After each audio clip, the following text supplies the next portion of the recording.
Oi! Oi! Oi! Oh! Oi! Whoa! Now get this death counter off the screen. We know exactly what happened. Don't worry about it. Hello? Hi! Okay, guys. I have a gear to grind. Why is it that... Why does... I'm trying to buy, like... Okay, so I buy, like, a Powerball, like... I buy, like, a Powerball ticket, like, once a month, right? I go into, like, a convenience store, and I'm like, give me a Powerball, you know? Let's try it. Let's do it. It's like hitting the vape pen for me. Except I do it, like, once a month. And then I imagine myself winning, or whatever. And...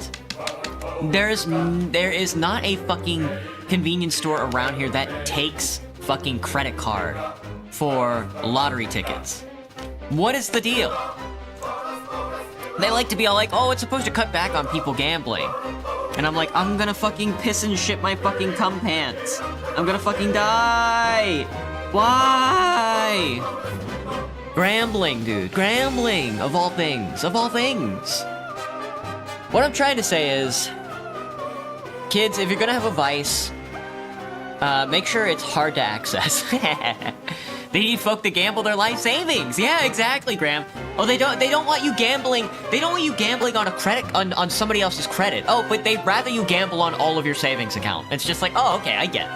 Because you could use a debit card to buy all this shit. You could use cash to buy. You can use cash to buy buy fucking lotto tickets, but oh, not a credit card. We wouldn't want you racking up debt to gamble. We just want you spending all of your savings account on it. It's just like, you bastards! The background music makes him sound more chaotic. It's very funny. The boss battle game. Every time I go into a convenience store, they want to kill me. Now I have to drop $10 at the Rotary down on Pike because if you want to use a credit card, you have to blow $10 on something, which I'm honestly cool with because I just buy all my candy there. But hello everybody. Hi, hello. Hi, I'm getting older, and I'm slowly getting older over the next 6 seconds, and I'm gonna pass away into ash. Majima, Cherry, Santiago, Bonsai, Graham. What's up, Cricket? Hello. You never got that snack last night, Cricket? This is so sad. I went to like 6 different convenience stores all in the span of like 3 hours last night, looking for a place to buy a Powerball, and I couldn't. But I did end up buying a strawberry Danish at every single one of them, and it was very mediocre. Hello, Alberto. What's up? What's poppin'? What's poppin'? Do you guys think... I don't know, because I really like the ducks, but I'm not sure if I want the ducks there anymore. You know, I'm kind of getting tired of the ducks. Is there another animal you guys really like? Can you name your favorite animal and why I shouldn't tell you that you're a piece of shit for liking that animal? You're looking at the ducks. The ducks truly are something else. I'm also kind of mesmerized by the ducks the more I look at them. Quite distracting. You're looking at something else. You're looking at Evernight? She's just chilling. This is kind of a spooky... This is disc 2 of the what's it called? Of the Zelda 30th anniversary soundtrack. This is the second disc, and I gotta tell you, it's filled with some spooky music, some spooky tunes. No, officer, I'm not under the influence. I am the influence. You're drinking on Twitch? Wait, guys, is it... Okay, I gotta ask you guys a question, because I saw a post on Twitter that apparently, like, the second most watched stream on Twitch right now is a woman having a baby. Is that true? There's just a pregnant woman having a baby on Twitch? You do like tortoises? Oh, we're turtle posting. Hello, creepy clown guy. Happy Halloween. I'm gonna puke. Hello, Evange. What's up? Evangelinimore. That's quite the name. Your favorite animal is the viscacha. The viscacha. Let me see. Let me take a look. The viscacha. What's a fucking rabbit? It's a rabbit? It's a rodent. It's a rat that looks like a rabbit. Dude, he's chilling. Dude, when he sits, he fucking closes his eyes like he's an old Chinese guy. He's fucking chilling, bro. He's got his hands up like, please don't look at me. An 8-hour live stream, Cherry. Holy, did she end up having a baby? Did she end up popping a baby out on live on stream? Because that sounds like that goes crazy. Did chat get to name the baby after it came? Hello, Raphael. What's up? Did you kill somebody today for no reason, Grant? I wanted to. Because like the determiner of whether you're allowed to spend a credit card on lottery ticket is solely up to the discretion of the person who owns the retail outlet, and nobody allows it. So for some reason, everybody who owns a convenience store in the city is just a big fucking prude. And I'm like, what the fuck? Depends on... She did, Jerry! What'd they name the... Did chat get to name the baby? What did chat name the baby? I would have named it, PogChamp or something. Something lame like that, or 6-7. Whatever the kids are smoking nowadays. Hey there, little... Hey there, my little, poggers. You see the new meme cycle and then flip through your smartphone or whatever? Anyway, I'm gonna get the game up. I'm gonna get the game up before I puke. It was slurs? That's a good one. It was slurs. Damn. No, okay, you're not saying like the name of the child isn't slurs. You're saying the name of the child was an ornate amount of slurs? I think if I had a baby on Twitch, if I had a baby live on your favorite yeah. If I had a baby live on Twitch, I'd probably piss myself. Was there like a lot of poop and stuff? Because that's like what happens when you have a baby, right? The word slurs, that's a good name. Then that's a good one. If it was just like a bunch of slurs, that's lame. But if it's the word slurs, then it's maybe not that bad. When Elon Musk named his child a number, fucking what? I don't even know what that child's fucking name was. Elon's number child. What's the name of the child? The child, okay, his name is XAEA-12. What is that supposed to be? What is that? That's supposed to say like an act. It's like Latin for something, right? The symbol AE is the number 12, but later changed it to comply with California's birth certificate regulation. The name is pronounced X-A-12, with X being the letter X, AE pronounced Ash being a contribution from his mother, and A12 pronounced A12, referring to the Lockheed A12 aircraft, which Musk admires. So it's X-A12. That's cool. That's very cool. I would, you know, if I was gonna inherit, like, a 1/12 of a percentage of the richest man's, of the richest man on the planet's wealth, I'm not sure I would give a shit. I would just get my name changed. Do you think I'm, like, out of class for doing that? Something like that? That kid's gonna get made fun of for sure. But I mean, rich people, okay, here's the thing. Rich people elementary school is a little different than, like, middle class and lower class elementary school, though, you know? So I'm not really sure if that's something, because, like, don't like rich people name all their kids like really bad shit anyway? Imagine that in front of the class at kindergarten. Clever, yeah. But I don't think that kid's going to. You know, I mean, Elon Musk is probably homeschooling that kid. Now that I think about it, that kid probably isn't even going to class. A bag of Doritos, Majima. What flavor? Are you a Cool Ranch kind of guy, or like a nacho cheese, or are you like a what's a good Doritos flavor? Hang on, let me see. Doritos flavor. Are you a late midnight suck me off Dorito flavor? Both nacho cheese and Cool Ranch. I'm gonna fucking puke. I'm gonna hit the continue button, and I'm gonna fall right back into psychoses. Hello, Senior Sakata. Kintoki, the golden hero. Oh, is that Sir or Senior? My bad. Now I gotta turn this game up a little, because I looked at the VOD for this, and this game is very quiet. I was like screaming my head off the last time I took a peek at this, so I'm gonna pop everything up just a smidge. And turn it up on my headphones to make sure I'm doing it right. Alright, I think the last time we got done with this, we popped out of the kinema after getting made fun of by our precinct for losing our gun.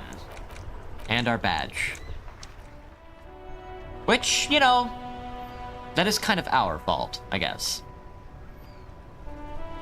This year's been wild, Graham, for sure. Just call me Sakata, it's easier. Gotcha. Never gonna remember that, but I'll do my best. All right. I don't know if we're done with the kinema. I need to talk to Dr. Everard Clare and find my gun. But you have to remember we're doing a psychoses run. You described my gun, right? Inside, you see a set of steering levers, a radio microphone, a pull-out toolbox, and the soft glow of the fuel preheater gauge. I don't know if we need to call anybody else. This is Precinct 57. How may I assist you? Station 41st's Lazarus. Maybe to Sylvie again. Let's try Lazarus. It will take just... Her voices fade out into the familiar radio static. Gottlieb, what do you want? Gottlieb. Just a routine checkup. I told to call the Lazarus. People are worried about me. In a bad way, Doc. A real bad way. Just a routine checkup. Nix Gottlieb. Fucking Gottlieb over here. Inland Empire, always audible. Ain't that the truth? Oh. It's you. Man is unpleasantly surprised. Was that a snarl or a suppressed groan? No love for you here. Firewalker here. Yep, it's Firewalker here. I think I've had a heart attack. I've lost my memory, all of it. Doc, someone broke my heart. Isn't there anything you can do for me? Isn't there anything you can do for me? Yeah, a Firewalker here. Firewalker? Oh, yes, you are. Just don't breathe in the general direction of your fire feet. Actually, wait. Do I need to turn it back down again? No way.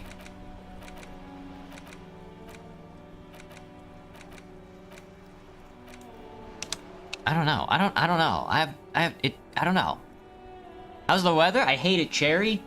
It's not nearly cold enough yet. It's weird because in Texas, when it got down to like 75, it felt like the coldest winter you've ever experienced in your life. But since I moved to Washington State, it gets down to like 52, and I'm like, damn, it's hot as hell.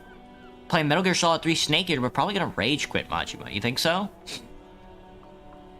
I've never played Metal Gear, but I think as far as the Metal Gear games go, I'd probably be pretty classic, where I would like the first Metal Gear, but I probably wouldn't like anything after that.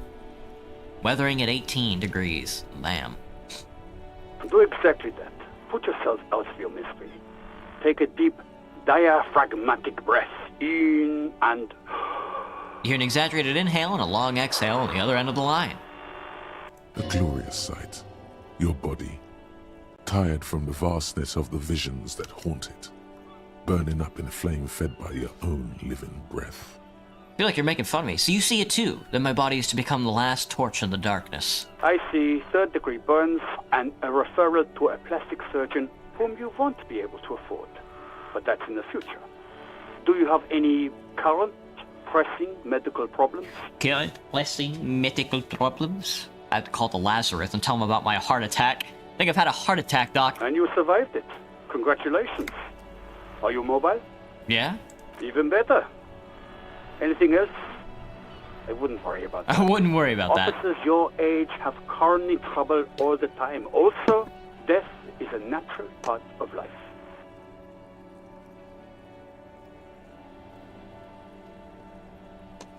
Death is a natural part of life. My Black Friday shopping when it comes by, that's next month, mind you. Fuck, it's almost November. Accept it. The body is an object, and objects break down. Do what good you can with yours, before the rest goes too. I've lost my memory, all of it. With all the damage you've been dealing yourself with drugs and alcohol, I'm not surprised. You're not surprised? Okay. Anything else? What else? I'm not a brain doctor. Look on the bright side. You've got a whole new life now. Use it wisely. It's true. It's so true, Dr. Nix. So true. And then, that motherfucker Gottlieb, reeking of snaps, ordered me into his butcher's room. Officer Fisher is in a storytelling mood. He continues, and I ask him, "You sure, Doc?" And he's cool as can be. "Yeah, if you're in pain, we've got to get that baby out." Oh, fuck. And so he removed my appendix on the spot while the party was still on in the other room. And I was delirious with pain and all the snaps I'd had. But I remember thinking, man, that Gottlieb can stitch. Man, that Gottlieb can stitch. Only a month later, when I got a chance to properly thank him, did I find out that he had no recollection of the event. That's Gottlieb for you. In league with some devil, he is. I'm sure of it. Cheers. The clinking of beer glasses is drowned in group conversation. Ugh. That wasn't Inland Empire, Graham. That was Esprit de Corps. A 13-13 roll goes crazy.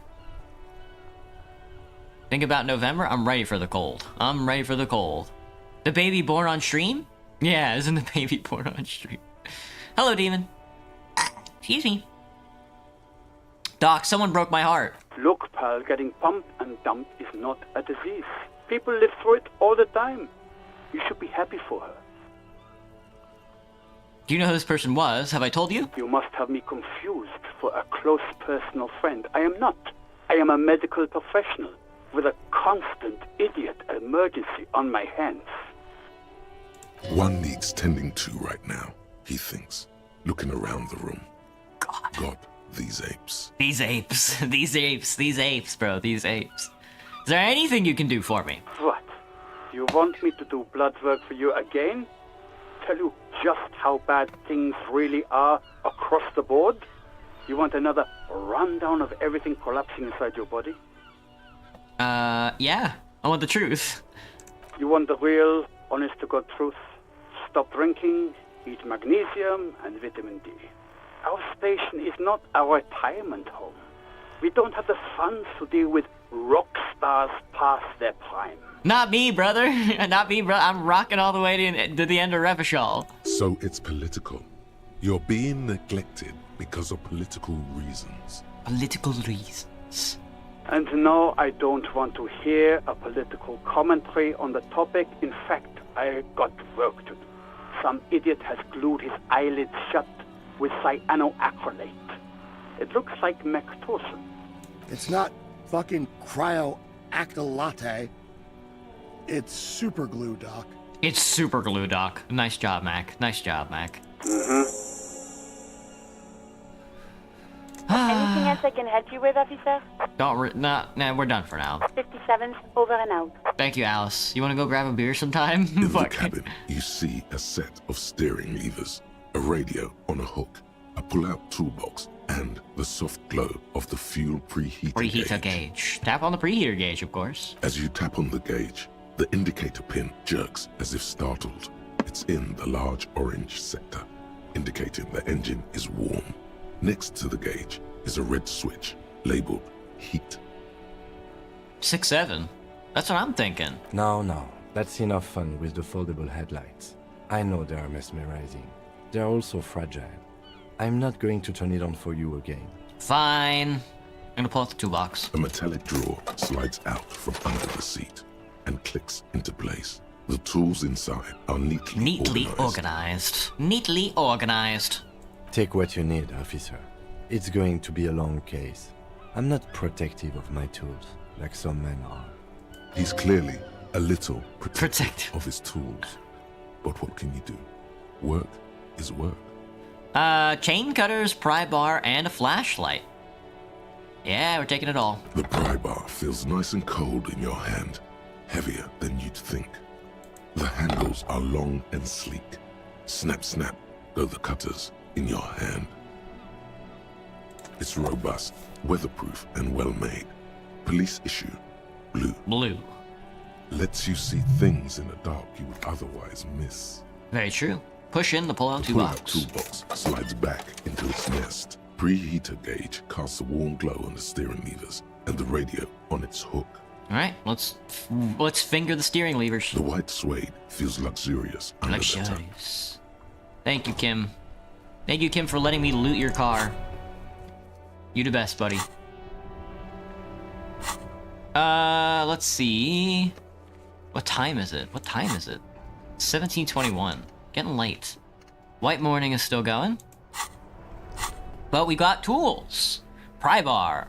Equip this to open lock containers. The red tip pry bar has Carson T Heavy Duty engraved just below the handle. It is satisfyingly heavy and perhaps one of the most useful tools to carry around.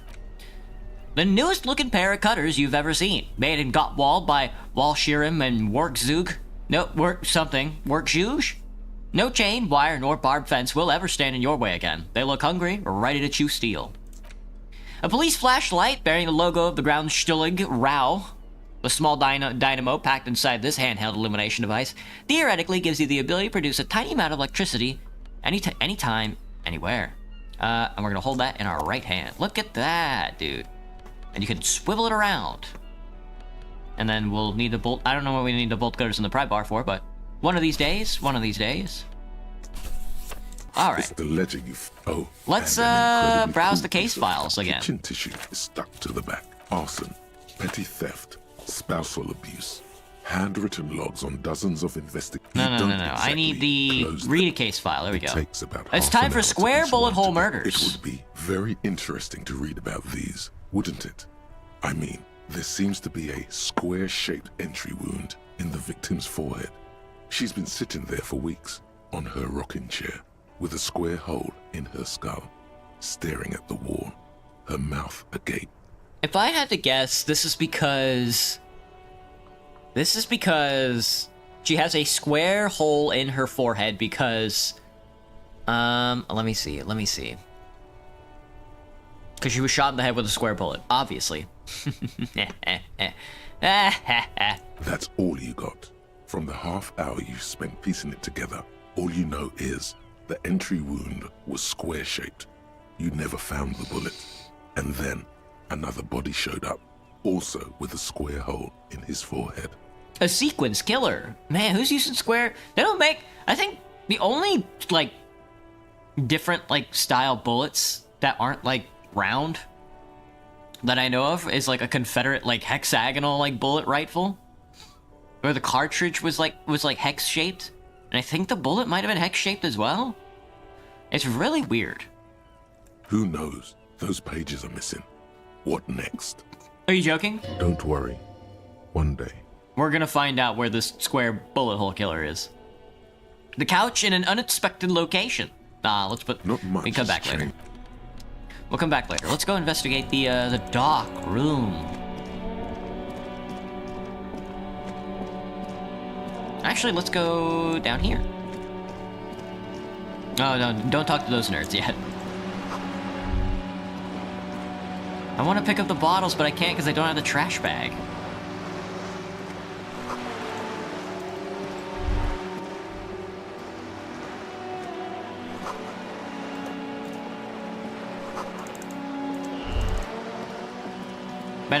Better mouth your watch around me, boy. Oh, there it is. Found it.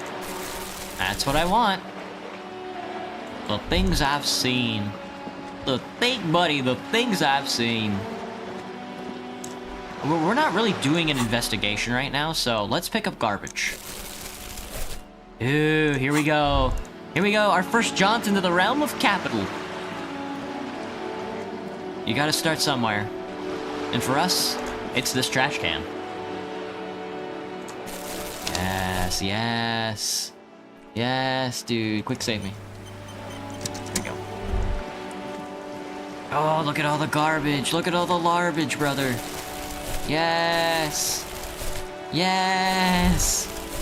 Garbage. Pick up the bottles. Yes, dude. This will be a clean sweep, man. This will be a clean sweep. More garbage? No. Alright, there's some bottles. There's more bottles, dude. More bottles.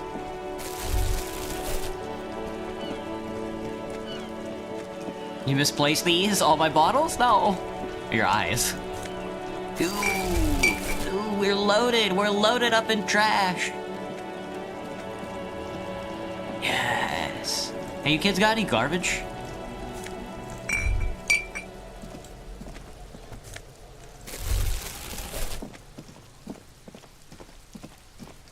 You think I can use the pry bar on this? Let's try the pry bar. An inconspicuous pile of the roofing material. It's nothing. It's Someone- nothing. It's nothing. It's nothing. What? I don't even know. The plastic bag has Frit, sick, written in its dynamic, forceful manner that implies great prices. As you crack it open, a multi-gust of air flies in your face. Smells of yeast and beer, a perfect place for tear. Contains 13 bottles. That's right.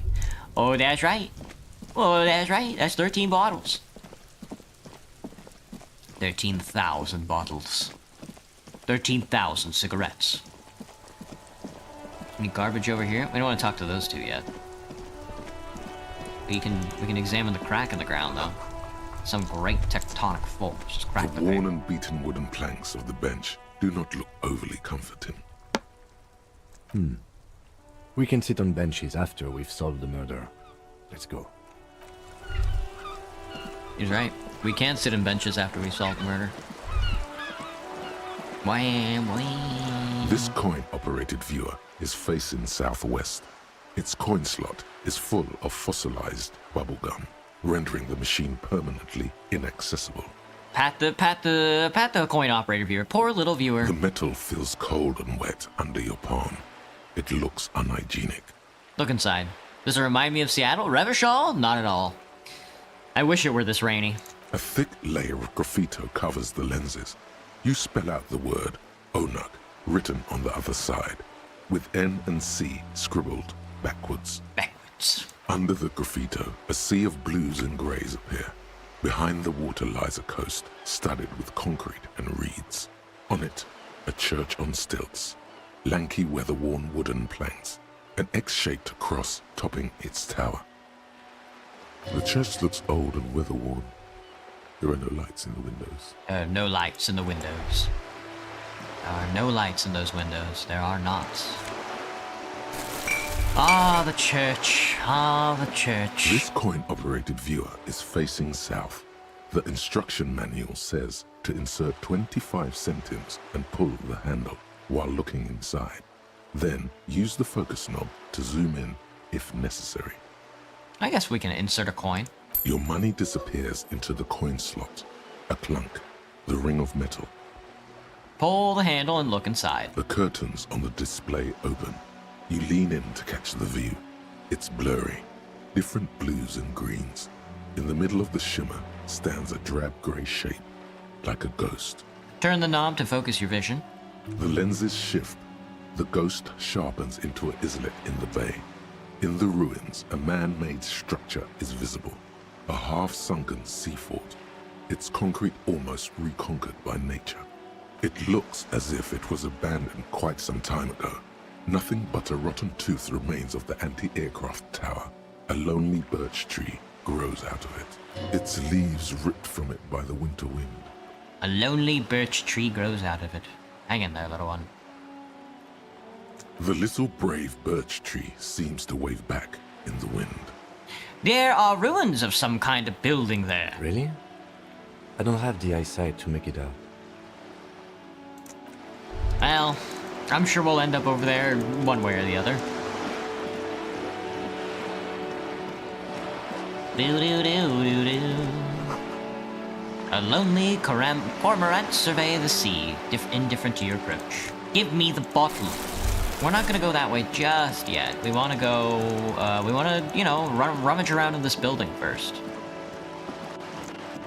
Find out what's happening back here. The pissing competition. End of the day debrief. After 2200.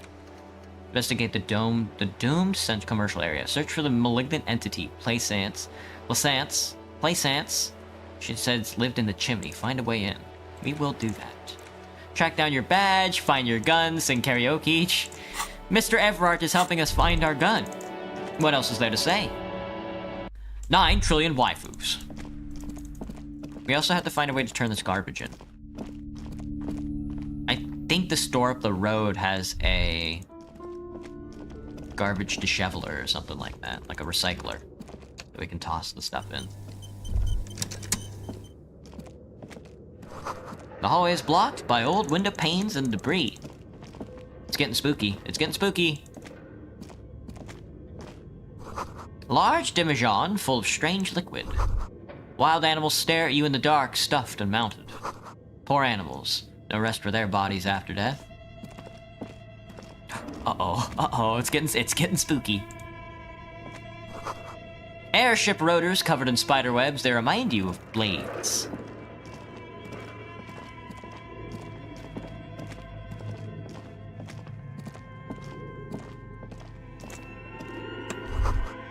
skis with slipstream printed on the laminated top layer. Steel rotor blades bearing a slipstream logo. Production schedule, filament memory, price 50 tear.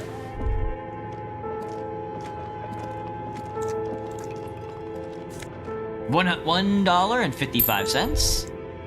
$1.55 real. Blue velvet, soft at the touch, moth bit.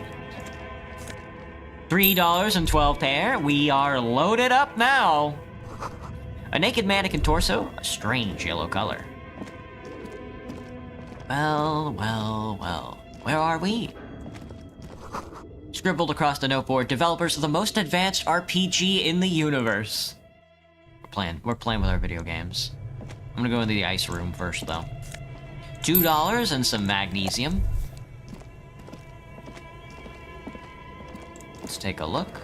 A thick layer of coal dust covers the furnace, coloring it pitch black. Black. Looks like this furnace has a face, and it's a face of agony. Tim, what is this thing? Is it a furnace? Looks like it. Looks like an old central furnace used to heat the building. It's connected to the chimney. He opens the door and gingerly peeks inside. No one has used it in ages. No signs of any recent fire. Only dead Only rats. dead rats. Only dead rats. Look inside the It's furnace. dark and grimy here. In the darkness you can hear chatter. It's coming from above.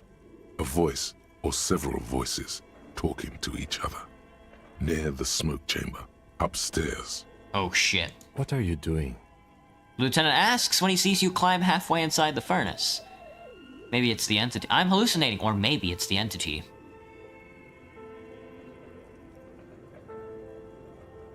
Not sure, Kim, but maybe it's the entity. Wait, really? Take your head out of the chimney, please. It's not safe. It feels safe to know that the lieutenant's got your back, now and always. This sounded real, not imagined. Smear your hands with coal. A lush layer of coal now covers your skin, sinking into the wrinkles. Your hands look ancient. Your hands look ancient. You feel the spirit of Ramut Karzai, ancient hero of Grad, pulsing through you. All that's left is to cover your face in war paint. Hadrat Karzai. Smear your cheeks black with coal. 3 dangerous stripes appear onto your cheeks, telling stories of your wild soul. Hello, Bob.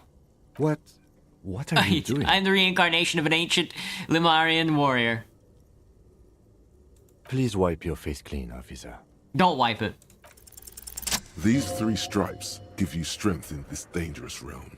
It would be foolish to remove them. We're exploring this dark place and I need the protection my war paint affords. And this protects you. This is traditional war paint. It will grant me safe passage with the spirits that guard this place. Okay, sure. Go ahead. Nice. Can you see it on your picture? I can't tell. Those voices I heard. Maybe it's the malignant entity, Plaisance, that lived in the chimney. You're right. The rooms do look like they're connected. But malignant entities don't exist. At least not the supernatural kind. Yell hello into the furnace. Something breaks loose in you. A mighty bellow echoes throughout the chimney's depths. The chatter of tiny voices above suddenly cease. Then, You hear a woman's voice. You hear a woman's answer. you've awakened the entity. I summon the ghost of this doomed commercial area. Answer me, spirit. Hello? Did you say anything? I can't hear you. Please come upstairs. There's a safety curtain on the 2nd floor. I'll open it. What, is Gal Gadot up there or something? After you, officer. Kick it with your foot. I fucking died. I don't think I saved either. Fuck. You feel something in your chest. Oh, and fuck. unnatural Oh, pressure. fuck. It's spreading very, very bad. Shit, I gotta do it all over again. No, fucking whoops. I always do this, man. Alright, speedrun. Speedrun me, doctor. Speedrun me.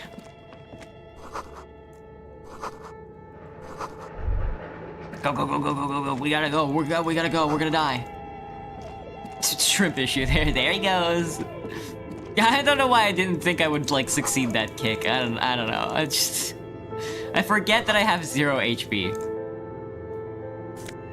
Give me the $50 cube. Oh yeah, give me the $6. Blue velvet, soft as a touch. Moth bit. Alright, don't worry about the board game yet.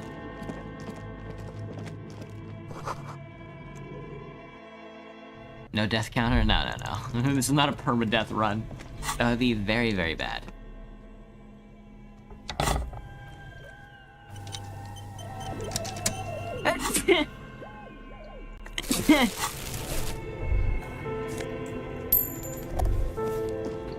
Okay, roll me. A thick layer looks like this fur. Looks like it. No one has used it. It's dark. What are you doing? Wait. It Maybe feels it's the sounded entity. real. A lush. You feel the spirit 3 days. What? Please wipe your face clean, officer. You I can didn't feel your get cheeks it this turn red time. Under the lieutenant's gaze. I look You like a look kid. like a kid, not a police officer. Even the war paint can't conceal the Your embarrassment. embarrassment. Thank you. So, Thank you. where were we? You're right. The rooms do look like that.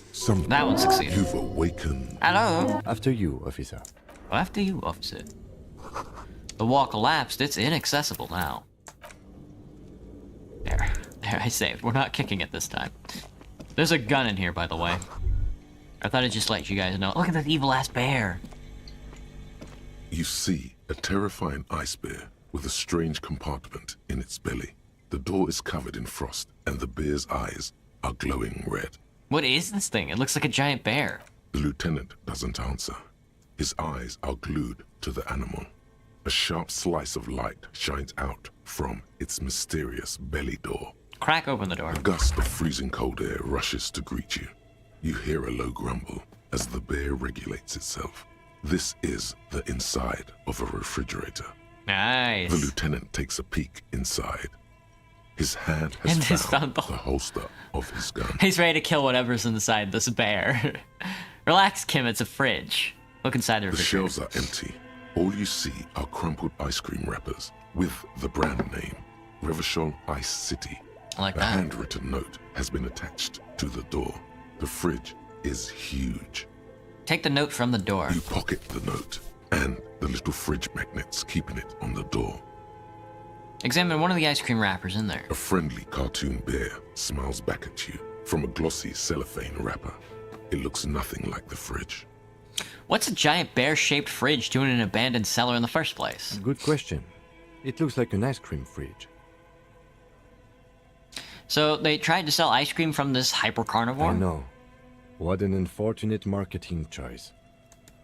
What is even worse, the bear is still costing them money to this day. The lieutenant points at the red snaky cable from the fridge. The fridge buzzes with energy. The electricity bill on this thing must be catastrophic. catastrophic. Oh, this here is why it's so damn expensive. We gotta do something about that. There's a note as well. We got the cube. The cube-like crisscross of filaments feels oddly fragile in your hand, its intricate structure covered in dust. Silver tape on the side reads, Production schedule. Note. This filament contains information that can be read using a radio computer.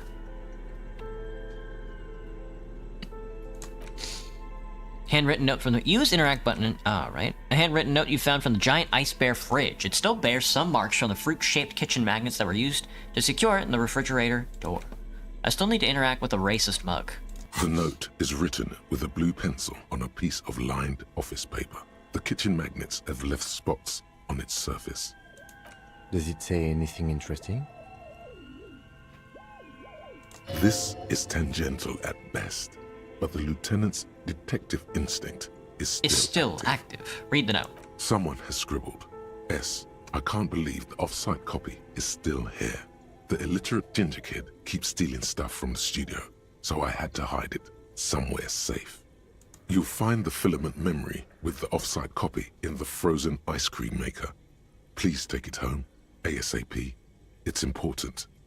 I'd do it myself if I lived in a civilized place with a freezer. Take care. Suliswav. Sulislav. I wonder who wrote that note. Someone who owns a radio computer? My guess is as good as yours, officer. The frozen ice cream maker. Remind me again, what's a filament memory? It belongs inside a radio computer, storing its memory. It's like a tape. You listen to disco tapes, right? It's like one of your disco tapes, only for a computer. Who's the illiterate ginger kid? Really? You don't You have mean- a single guess? So the smug grin. You mean Kuno? Oh, I'm sure that child would love to get his hands on the filament memory. Even if he doesn't know what to do with it, he'd probably try to pawn it for speed, based on Based our on our encounter. encounter. Do you have any idea where the frozen ice cream maker could be? I don't know. I assume it's somewhere close to the ice bear fridge. Put the note away. I assume it's somewhere close to the ice cream fridge. The ice cream bear and the ice cream fridge. I have 0 perception, so I'm not gonna be able to notice anything down here. It's just heinous and anus.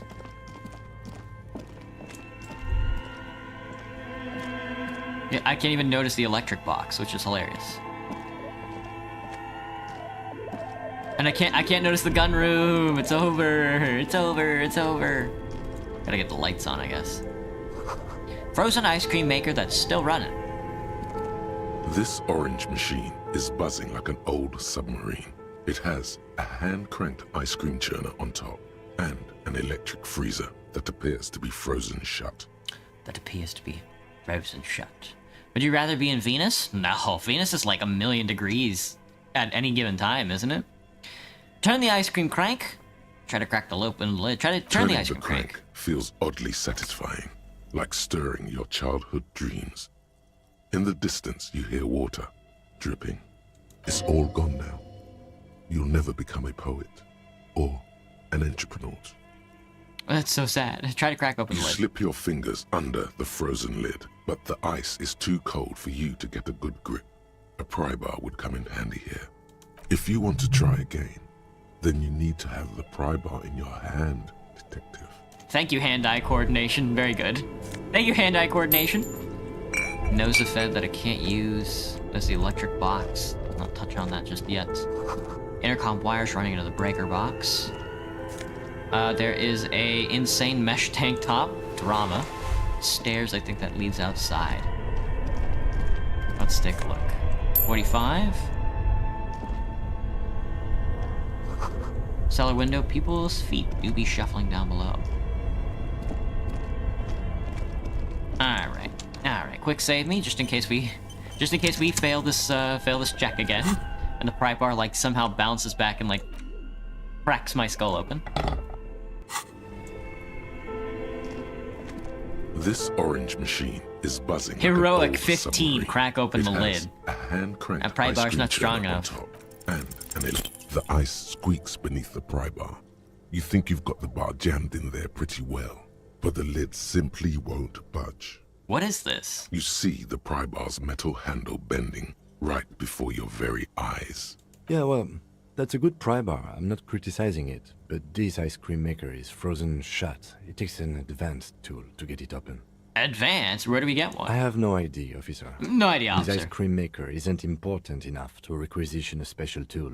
Sooner or later, you will stumble upon a tool mighty enough.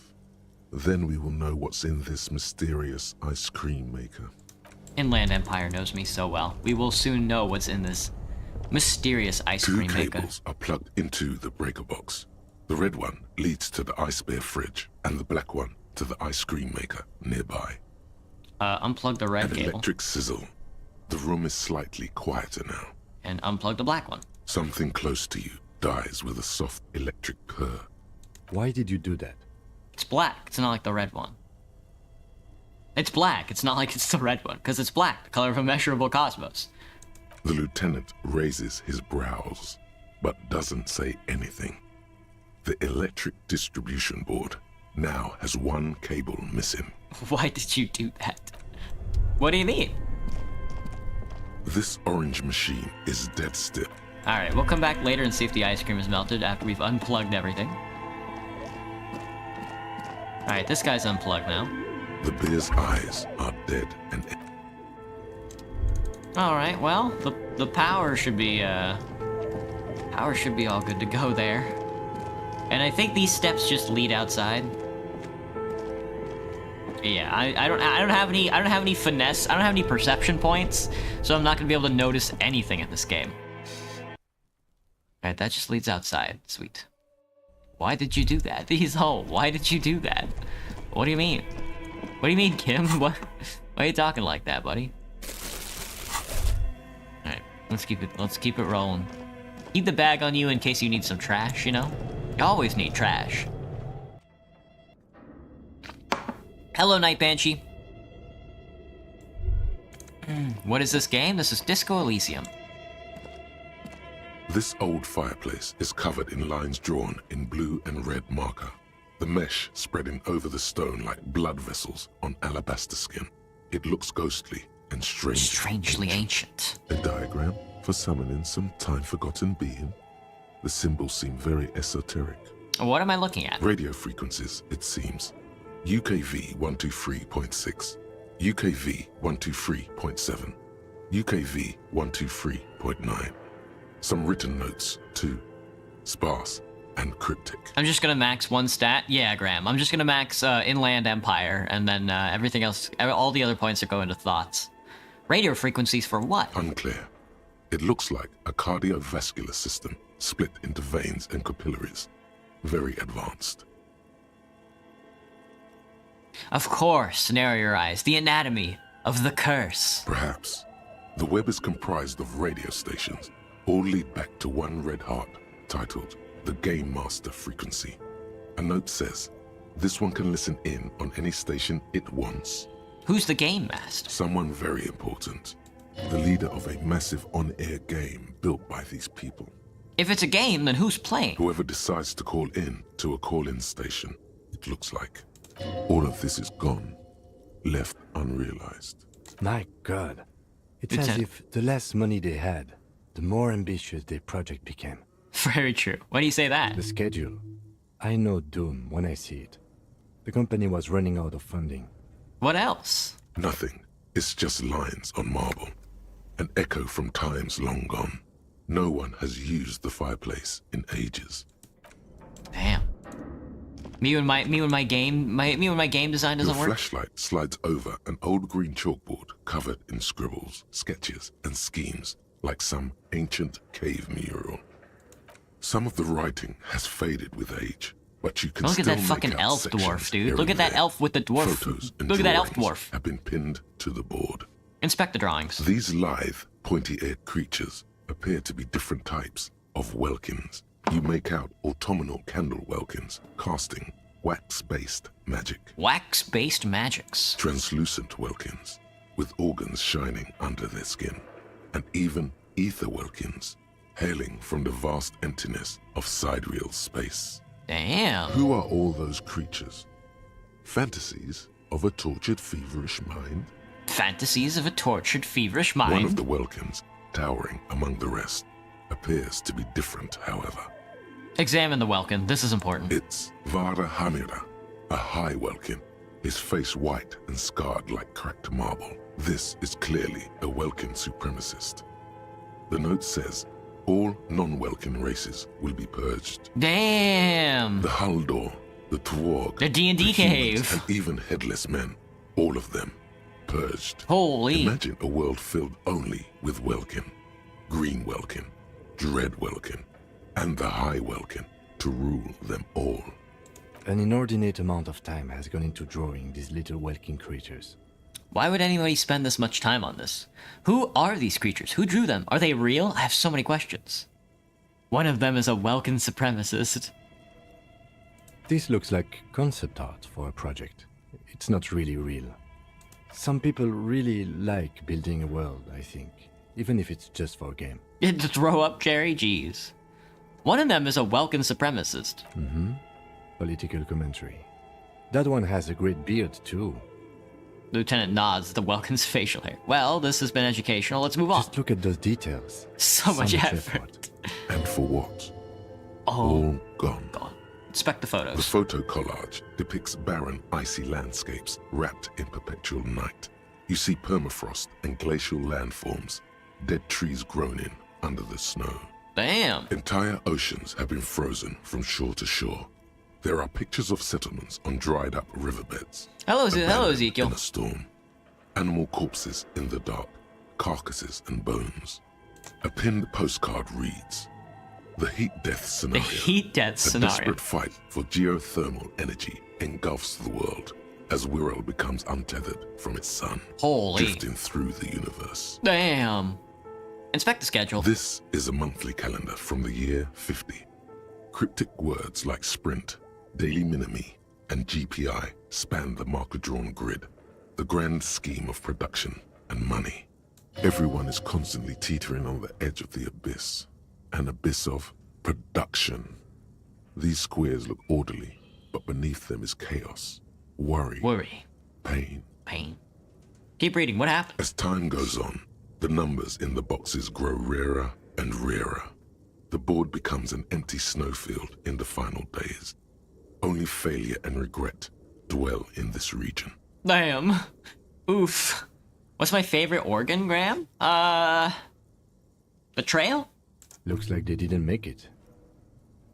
Lieutenant looks at the frigid ice field of nothingness. A note in the bottom left corner of the chalkboard says, "See the prod schedule filament for details."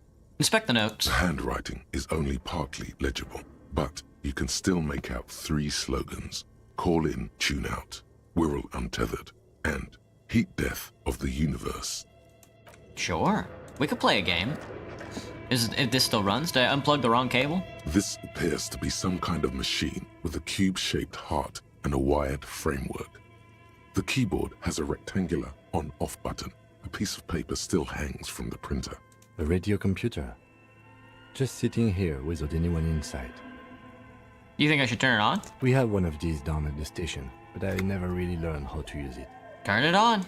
The machine lights up like some prehistoric animal stirring from its slumber, revealing fluorescent play and print keys on the keyboard. The hatch on the machine's central You sold them all when compartment you were 27, is wide Cherry? open. Let's look inside the compartment. It's empty, like a beehive without its brood. Some cables have been left dangling, disconnected. The filament you have would fit perfectly inside the compartment. Insert the production schedule. Like a smooth draw, the filament slides into place. On the keyboard, the play key starts blinking. Hang on, give me a second. Hang on, give me a second. I have to upgrade my Inland Empire stat. Thanks. Nice, dude. Damn, we're so Inland Empire posting. Nothing else. You don't need any intellect. You don't need any physique. You don't need any motor. We're all psyche posting. Press the play button. A bar of fabric right above the keyboard starts producing a soft hum. The sound of static seeps through the machine's planar magnetic driver. Graham, I see you've not read Deleuze and Guattari. Clearly, a machine body can exist without organs. Have you stirred the ghost of the doomed commercial area from its rest? Could this be its dismembered heart beginning to flutter? The static gets louder, slowly filling up the abandoned hall, until a voice speaks out, crackling and old, cutting into the air. Good afternoon. Fortress accident en rue de Saint-Ghislaine. This is East Insulindian Repeater Station 1. Fortress accident on Rue de Saint-Ghislaine, East Insulindian Repeater Station 1. Please repeat. Is this the production schedule? What is the production schedule? The filament you have inserted into the reader. You mean the glowing thing I put inside? Yes. Is that the production schedule? Yeah. Good. Please repeat the password. You should ask her for a hint. Password? I'm really bad at passwords. Can you give me a hint? No. No? Is it my birthday? Still no. This is the police. Please open this thing. I am contractually obliged to protect the privacy of the filament holder Fortress accident. Without filing a warrant with Lintel, I cannot give you access to this filament. Damn. I'm afraid we are not doing that, unless we want to wait for a month. Yeah. Now, can you please repeat the password? I don't know the password. Received. I will register this login attempt. Fortress accident. Is there anything else I can do for you today? Why'd you call me Fortress Accident? Fortress Accident is the company on whose name the terminal you are currently using has been registered to. Oh, it's I wasn't paying attention. It is a repeater station. Okay, Jesus. Man. Fuck. I forgot how old telecom works. You have any other information about this company? One moment. You here, flip through the catalog before she reads out the studious with studious care. Fortress Accident SCA produces revolutionary interactive call-in radio games. That's what the catalog says. And what's that? This interactive call-in radio game? Any other questions? And the static drowns her response. Are you a machine or are you alive? Yes, I am alive. I am 74 years old and my name is Yvonne. Yvonne. She repeats passwords. Programming people are all paranoid.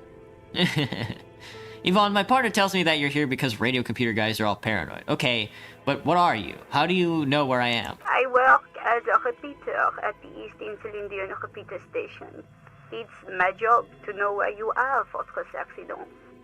As for me, well, I am sitting in my cubicle, surrounded by a wall of radios. By a wall of radios. Doesn't it get lonely, sitting there all by herself? Doesn't it get lonely doing this job? Lonely? Why would it get lonely? I get to talk to people all day. She's so right, dude. She's so right. That's why she does this. Now, please tell me if there's anything else I can do, Fortress Accident. That's all for now. Thank you, and goodbye. Tiles on the cube are still smoldering, casting the framework in a soft glow. Fluorescent play and print keys shine on the keyboard. Print me, Doc. Nothing happens. Alright, remove the The schedule. filament slides out. Alright, let's look for that password. I don't think it's gonna be on the board, but it might be. Your flashlight, some of the writing. No. And we might have to inspect it all again. Maybe the notes. This old diagram for summoning some time-forgotten being. Time forgotten being. Maybe somewhere else. Oh, Kim, what's up, buddy? Kim, you're at an awkward angle. What's up? Okay, what do you think is going on with that computer, chalkboard, and fireplace? Someone tried to exercise the curse thing technology. Looks like an undercover counterintelligence program.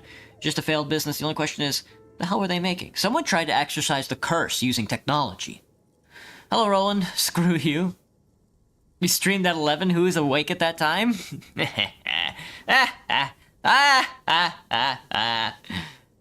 No, that's not it.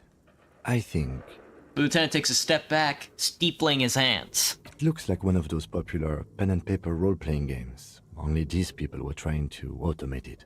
Make it work Make it on work radio on computers. radio computers. Utter madness, he thinks. As a It's a compliment. compliment. How would they plan to do that? Through call-in stations. None of the players have to be physically present. Anyone in the world can participate in the game, as long as they have a two-way radio. Two-way radio. Then there's the game master frequency that listens in on the smaller call-in stations. I think that was supposed to coordinate the stories, functioning as a master of ceremonies of sorts. Has anybody ever done this before? Not to my knowledge. They make automated games in Grad, Messina, Königstein. You know, places with industry. Places with industry. But I don't think anyone has attempted to create an interinsulary game before. We just don't have the technology. And this was a role-playing game? Indeed, those Welkins are a dead giveaway. Role-playing people love that stuff. The world looks like a modified version of the WeWorld board game, with hit death thrown in. What do you think happened to the company? No idea. They stopped filling out the schedule on the chalkboard.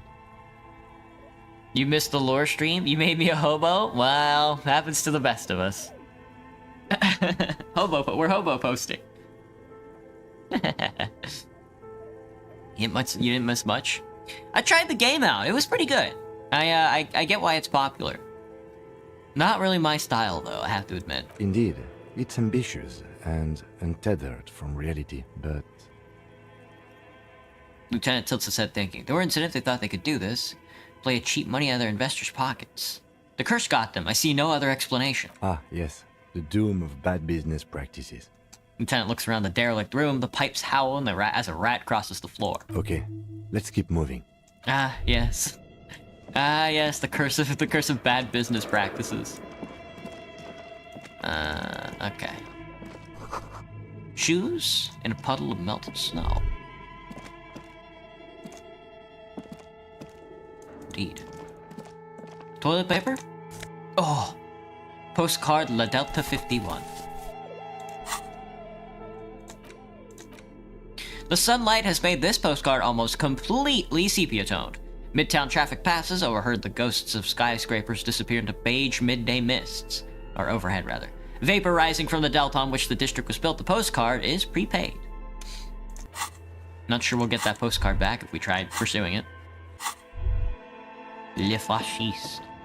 Le fasciste. Oh, hello. This tray is full of dice. Colorful polyhedral dice, hundreds of them. The candy dispenser has been repurposed to contain thousands of dice. Well, well, well. Hello, Atlas. What's up? Let's take a look. Hello, I'm Nia. A bird-like woman sits on the throne of tools, with emerald light shining through her hair. Did you try knocking on my window? I must have missed you. I've been listening to my Milius. She taps on her headphones. So what kind of die are you looking for? If you could eat a single food for the rest of your life, what would it be? Oh, probably like pasta. I guess, with like any kind of sauce on it. I mean, maybe. I'm not sure. Hey. I gotta get a drink of water. Hang on, give me a second.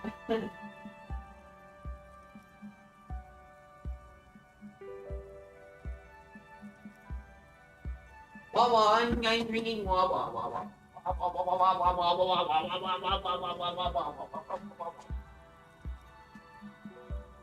I'm drinking water and pina colada.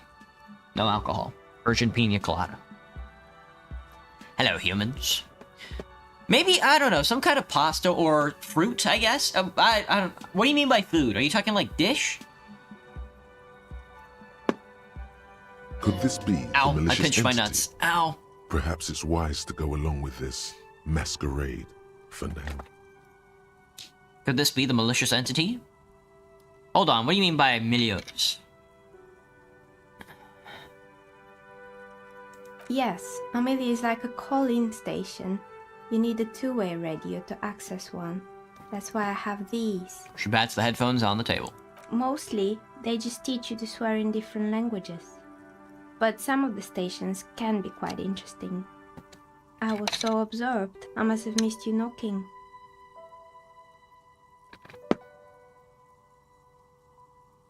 You must be having me confused with someone else. I haven't knocked on your window. Then how did you get inside? By the south entrance? You know what? It doesn't even matter. What matters is that you're finally here. Let's talk dice. Did you have something specific in mind?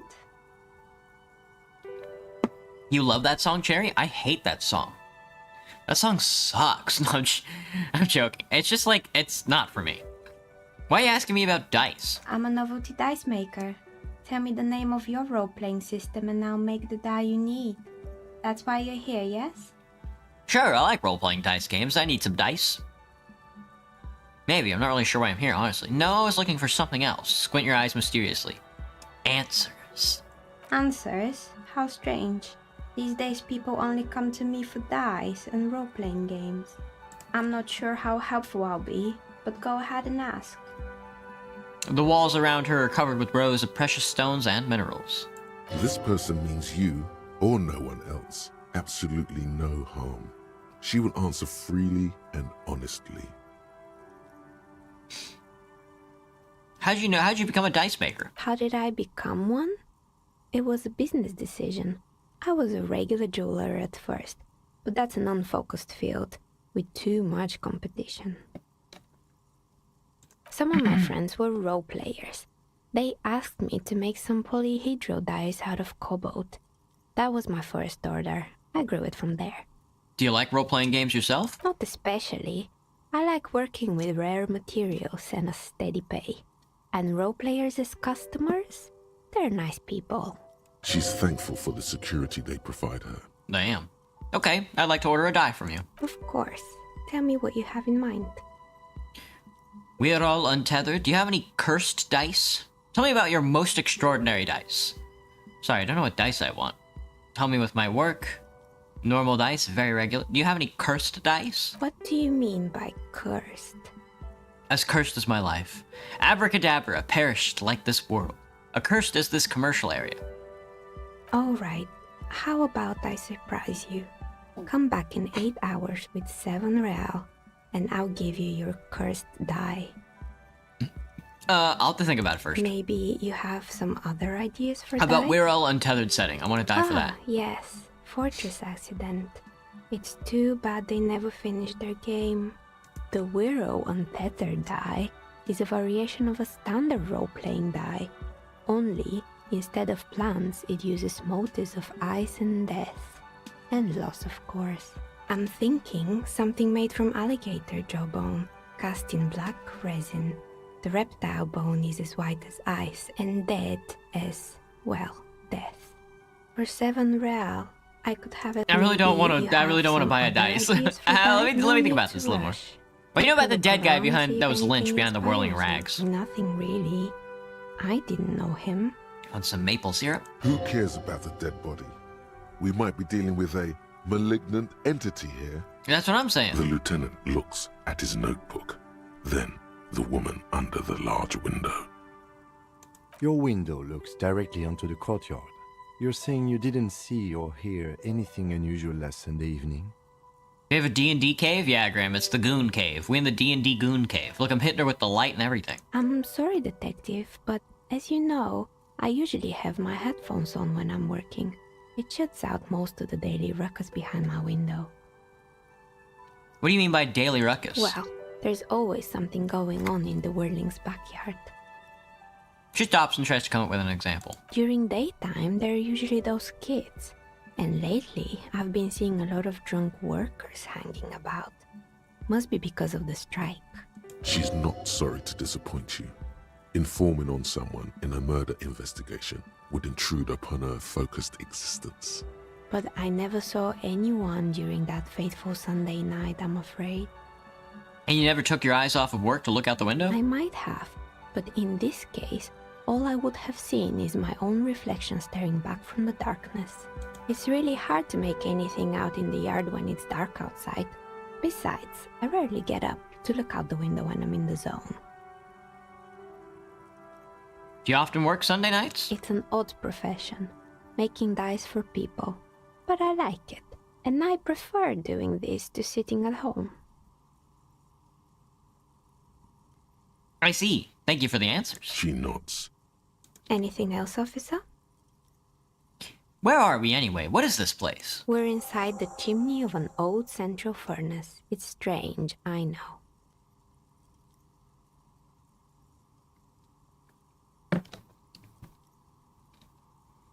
She looks at the ruddy bricks that make up the walls. Even though they've been repainted, there are still signs of coal-black soot here and there. But when I arrived here, all the other rooms were taken, so I had to build myself a makeshift home. Besides, I don't really have to pay any rent here, so that's a plus. Plaisance was right. There There's is an entity living in the chimney. You should ask her about the curse. Damn. Creative. I've heard this place is cursed. Did you know that people call it the doomed commercial area? I've heard the stories, but I don't think those stories are true. How do you explain what happened to all these companies? It's just capitalism. We only hear about tales of success, so it's often surprising to realize how many ventures actually fail. Plaisance is the one who sent me. She's convinced that the place is swarming with malicious energies. Plaisance, the bookshop lady? Plaisance? I've heard that her business is doing rather well. Have the energies spared her somehow? Plaisance is this wise woman. She has some of these trinkets protecting her against the cursed. The curse is just biding its time before it strikes again. Sooner or later, everything will fail, even her. All right. But it's not just the bookstore that's still up and running. What about the whirling in rags? Some people say it's part of the building complex.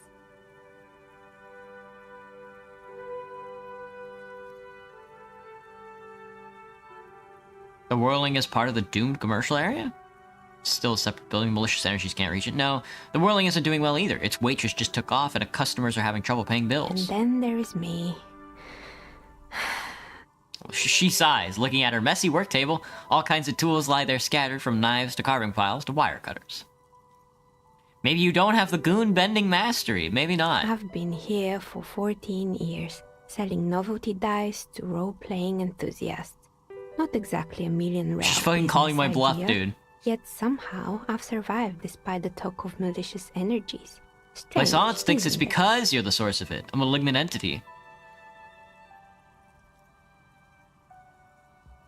The curse will get you, have no doubt about it. It just doesn't care about earthly time frames.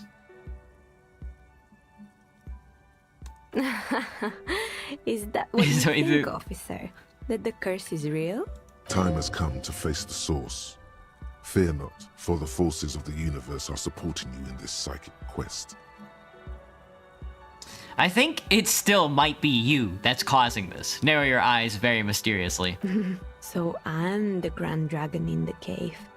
Might I ask what supports this claim? I yelled to summon the ghost of the Dune commercial area, and you were the one who answered. Something ghostly about you, ethereal even.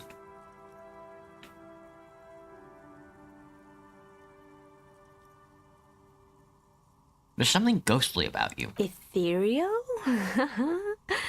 Thank you, but I think it's just the lighting. God, she's gonna fucking kill me. No, it's the troubled color of her energetic vibration. No, I mean it. Your energetic vibrations are off. I sense tragedies in your past, darling. Of course you do. Show me a person in Martinez who doesn't have any tragedies in their past, and then we'll talk. If you ever find a way to explain all those inconsistencies in the curse, then let me know. She turns back to her work. Essence needs to hear about this. Shivers, Perhaps if you legendary. combine Why your hasn't her psychic business failed? energies, you will make sense of the situation. I fucking bone. No, I don't have. Oh, there's no way I succeed this shivers check. More or less. Are you interested in anyone specific? There used to be a hair salon here, right? Yes, I think it was called Androgynous Orlando or something similar. They weren't a big hit around here. Turns out that working class men don't like genderless haircuts. They're scared of that word. What's wrong with a bit of experimenting? The customer should have been more I open-minded. guess it just wasn't the time yet. She tucks a strand of hair under the headscarf. What happened to the gym? It wasn't merely a gym, it was Artemitep's boxing club. A community project created to steer at-risk youth away from drugs and crime. And who is Artemitep? A kind man from Zemsk. I think he had Zemsk. some trouble with the law when he was younger, and that's why he wanted to start the gym, as his way of giving back. Maybe that's what Kuno needs, a community-centric boxing club. Kuno? Who's Kuno? He's sort of the king around here. Indeed, who is Kuno? Your guess is as good as mine. Oh, you mean the kid with the sailor's mouth? Yes, I've heard him yelling profanities in the backyard. I'm gonna puke. I am totally not here and totally not waiting for the naked, as you put it. If the hairdressers just sold Theodore Andromeda branded waifu wear shaker cups, they would have been fine. Exactly, Professor. The true ghost of this commercial district is the fact that they are not selling waifu wear shaker cups. I think it would take more than a gym to help that kid. How'd the community project work out? It didn't. If anything, it made the youth situation in Martinez even worse. At some point, someone started a rumor that the punching bag downstairs was full of amphetamines. Eventually, the coalition took away the funding and the club went bankrupt. This was a few years ago. It's gotten much more peaceful around the plaza ever since. Maybe Kuno needs a shaker cup, maybe. What's up with the broken windows? Oh, this one's a mess. There used to be a company that promised to repair windows 24 hours a day. What could go wrong with this one, right? For sure. Turns out, the business was actually set up as a front for an illicit group that was producing snuff medias. Who would have guessed? Who would have guessed? And they never cleaned up the debris either. Now it's just littering the hallway and I have no idea how to get rid of it on my own. Cool. Very cool about the debris. But what's Snuff Milieu? It's a Sub Rosa radio station that broadcasts real murders with Damn. real victims. Some people pay good money to get off on it. For real. Don't worry, the ICP has a separate division that deals exclusively with unlicensed sub-roses. This isn't our problem. Good luck with that. It's not easy catching those perpetrators. Unlicensed sub-roses. This isn't our problem. Did someone here make stuffed animals? I saw mounts laying around. You mean Mr. Fabron, the taxidermist? No, he mostly, He mostly just did drugs. Anything else? I found a creepy mannequins. There used to be a fashion atelier here, but I have forgotten the head designer's name. They were doing well for a couple of years, until the insect rights activists came. Dude, insect rights activists? What's in the name of... The atelier produced a certain collection that used chitin among the materials.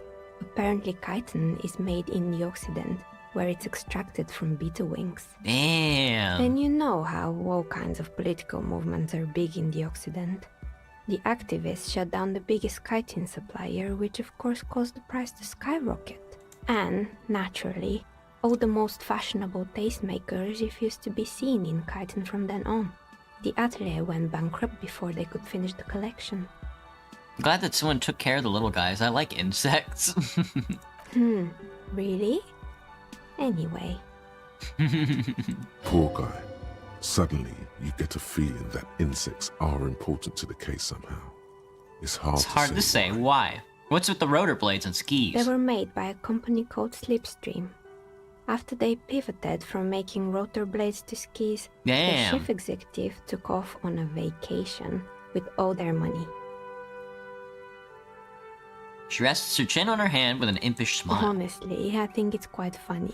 I think he's still sending out holiday transmissions from Tulula or Tiumotiri or Hashtkor or wherever he is.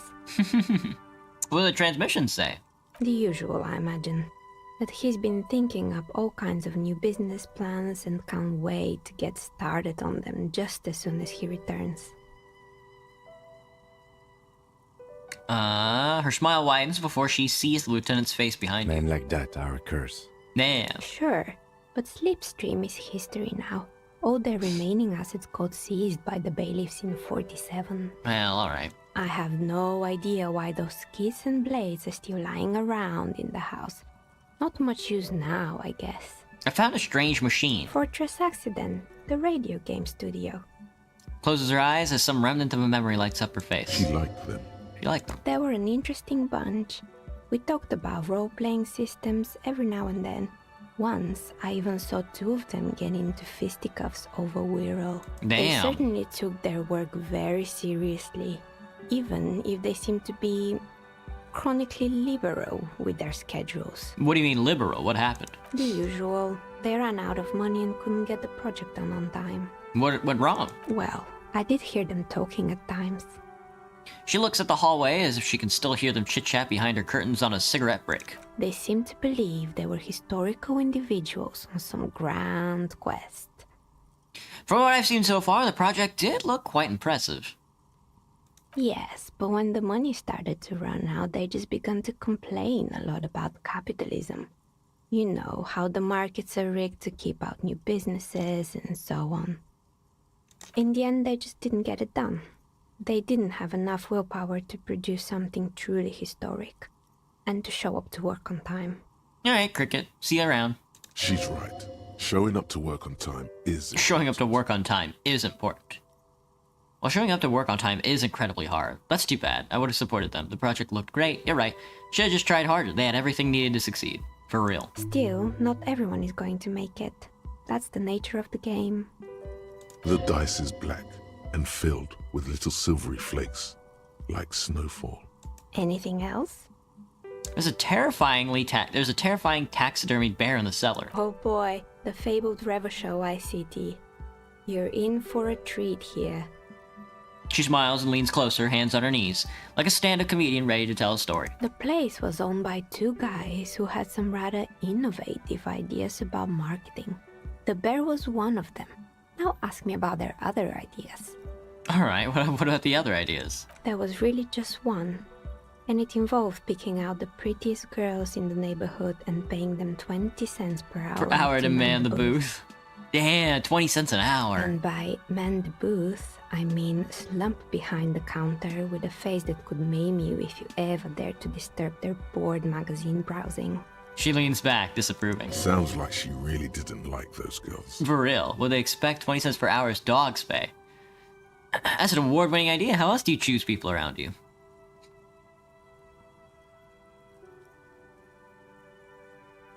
Yeah, some people spend their whole lives chasing the hot one. You should have joined the gorilla-like boyfriends loitering near the stand, ready to scare off customers and hit on the girls. That's right. As if they didn't already Jesus, have the dude. bear. She closes her eyes as if remembering something painful. What about the bear? The bear. She repeats, pressing thumbs into her temples like trying to suppress a headache. It didn't work out? Of course not. The bear was terrifying. No one wants ice cream guarded by a hostile apex predator. To make matters worse, the fridge didn't work too well either, and half the ice cream came out malformed and partially melted. Eventually, Ravishell Ice City lost the price war to its rival, Glacé 5000. The Glacé 5000. sold caramel sundaes for only 5 cents a piece, out of regular fridges. That bear was scary. Every time I saw the bear, I felt scared, like it could become alive at any moment now. I killed the bear. You did what? She rolls her swivel a chair an inch closer to you, unsure whether you heard it right. I had to kill the bear to become the bear. I murdered it with my own bare hands. I laid it to rest. It's my trophy now. I can see. She nods, eyeing you up and down. The taxidermist who made it said it was his vision beast. He said he met his vision beast while high on desiccants. He called it Megatherian. Megatherian. Hello, Mirabella. What's up? How's it going? Why is everyone doing drugs in this place? Even the taxidermist? Megatherian. Megatherian. Nods the dice Mega maker. wild beast. What's a mega wild It's beast? an imaginary beast that guides you through life by telling you to do more drugs, mostly. If you dream of doing it with somebody, would you feel it? I think so. I think people can have, like, wet dreams or something like that, right? The horrific necktie tightens around your neck, strangely excited. But it doesn't feel particularly Fun this time around. I don't have a comment on drugs. I do drugs. I've got a vision beast Do you? myself. Well, good luck keeping it under control. For real. Anyway, now you know the story of the fallen ice cream empire. Anything else? I found the building's intercom, but it's... I've been here for a long time. Oh, right. I hope you didn't try to ring me. I think none of those doorbells work, including mine. I'm still in the middle of connecting the wires. Sorry about the confusion. The doorbell with the empty name card was yours? That's right. I haven't even written my name there. As I said, it's quite useless right now. It doesn't work yet. I was wondering about the Whirling in Rags. Is it part of the same building You complex? could say so. Both houses were built at the same time Hello, and Brixton. under the East Delta Commerce Center project. That explains why you can call the whirling from the intercom, albeit I doubt that anyone responds. If the whirling is part of the same building, then it's part of the doomed commercial area. The darkness of this place is there, too. I saw a name, East Delta Pinball, on the doorbell. Right, it used to be a gaming arcade. This is an ancient failure, before my time. I'm not surprised, however. My advice? She raises her Don't finger. base your business on a fad. Hypnotism, floriography, trick track, especially pinball. Especially pinball. Agreed. Pinball is the worst. It's true. His disdain for pinball. Pinball could not be clear. A strange thing happened when I tried calling a company called Slipstream SCA. Someone answered. It can't be true. They don't work here anymore. They've been gone for years. Are you sure it was Slipstream SCA? Was it a woman? Maybe it was Plaisance from the It wasn't bookstore. Plaisance. I know her and would have recognized her voice. She said she was from Tricentennial Electrics. Tricentennial Electrics? There's a moment before she recognizes the name. It used to be a major electric company 100 years ago. Are you sure it wasn't just some kids playing a prank on you? No, it was something else. It was eerie. There's something else, something eerie. Narrow your eyes. Pranks can be eerie. She looks as if she's still convinced it's nothing but to be worried about. Oh, the kids these days. We were just one of them, and now they're terrorizing us. No solidarity. Actually, the Slipstream SCA mystery might be a recording. I called it again later and got exactly the same message. Why would Slipstream SCA have a 100-year-old recording as their doorbell message? Doesn't make any sense. I'm still convinced it was nothing more than some elaborate prank. You're eating a taco, Brixton? Dang, I could go for a taco right now. I haven't had Taco Bell in a while. My money is on electrical anomaly. I've heard of these, especially in an old building like this. He looks around. I have a few more questions about the building. Sure, I'm listening. A few more other Good. questions. I hope it clarified things a bit. Alright, we're gonna leave. We're gonna quick save. And we're gonna hit this Shivers roll. Oh, it's you again. Are you looking for a... You feel nothing. If anything, it's uncomfortably Comfortably warm in here. Start taking off your clothes. You need to connect. Excuse me, what are you doing? The dice maker stares at you while you start to fuss with your pants. Officer! Is it just me or is it hot in here? No, I don't feel hot. We're in a derelict smokestack.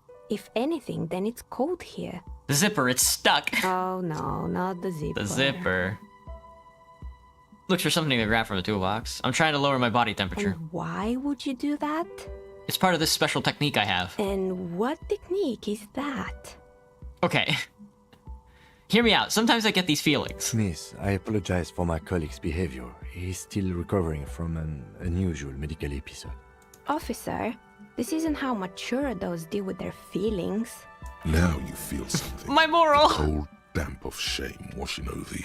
No, not like that. It's like I can feel the wind, or I don't know, the air pressure, and then the air tells me things. The air pressure told you to take your pants off in my studio? Yes, exactly. Can you please employ this special technique somewhere else? I work here and my work requires concentration. Alright. Alright, hit me with the methamphetamine. Thanks. My moral. Investigate the dune. Report back to Plaisance about your findings. Yeah. I've never done like I've never boosted my shiver stats before, so I've gotten that roll I've never gotten that roll before. I've been up there a couple of times, but I've yet to get that shivers roll before. So I have no idea what that shiver stat does. I'm speed running an arrest. I'm sexually assaulting her. What have you found? I talked to the And entity you also, told me about. do Her my name is books. Nea, and she's They a need novelty dice maker. teachings in them. A novelty dice maker? Well, spit it out. Why does she need the dice?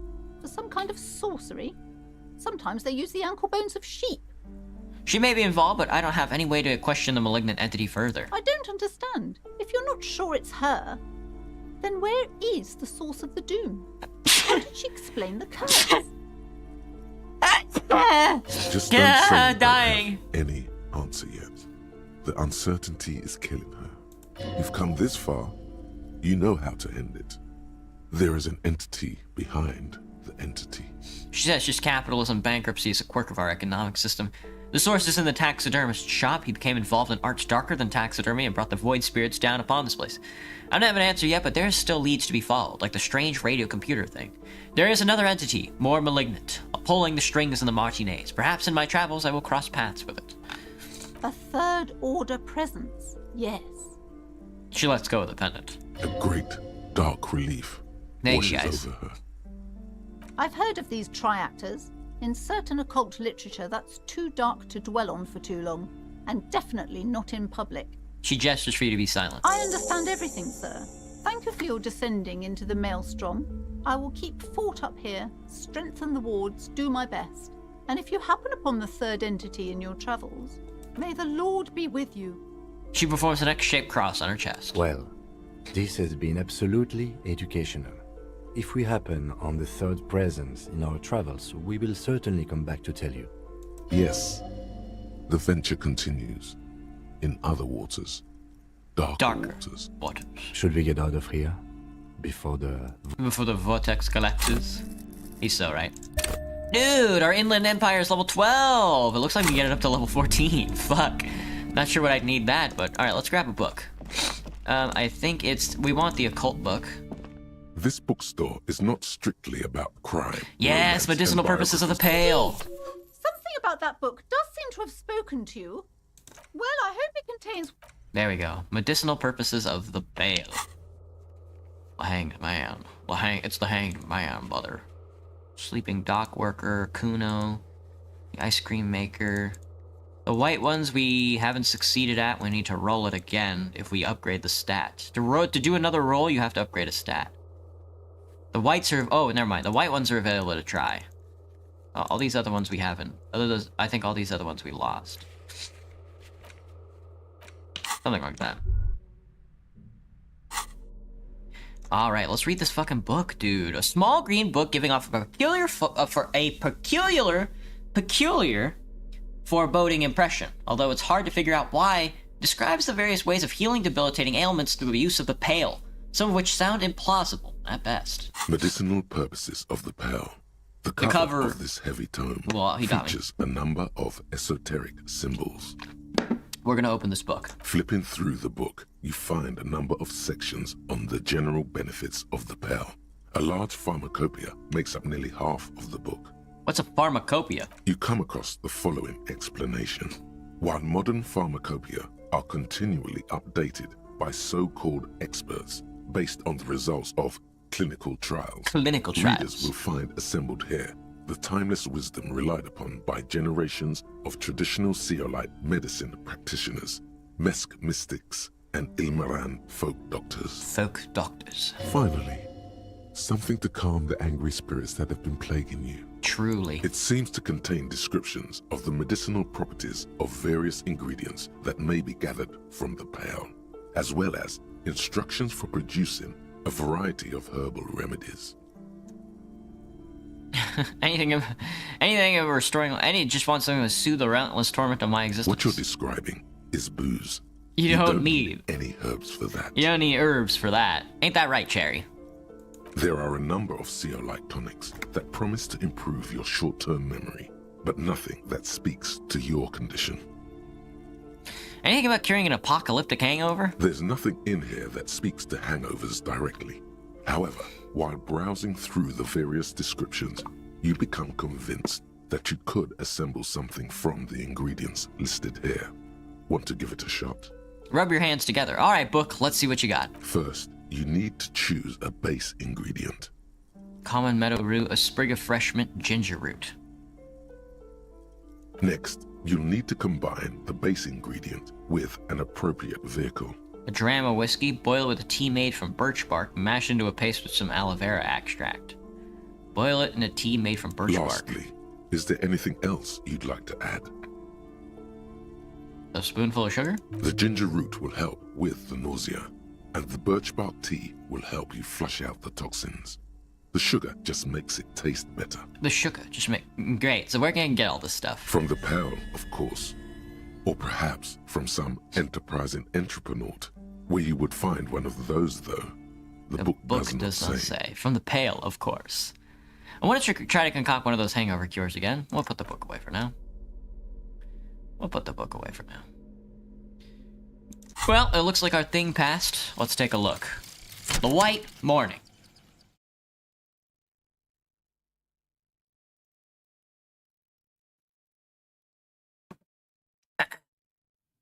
And the little guy gets smaller and smaller as you rise above the dollhouse world. You see him out in the snow, on the streets, in the shop on the corner, and finally in a matchbox house, sitting by the window. White flowers on the windowsill. He can smell them from up here. It's awful. A white morning, a modern death, divorce, or something similar. All you can do is put more distance between you and him, make him smaller, make him less you. 20% zoom out, extra zoom out distance in all Motorix learning caps raised by 1. No new thoughts in our head. Ace is high, ace is low, goes so hard. Maps and such. Not sure if I want to blow all my, I'll blow all my cash on books, but we'll see. Alright, where to next? Should we head up the dock? Or... let's hit the coast. It's nighttime, isn't it? Yeah, it is. Damn, we've been blowing off the hours. Doing nothing. You're still British, but you're mostly Canadian and Ukrainian. Most people think you're a refugee, so you started saying you were British, because you're not. 1611, hello New Chills, what's up?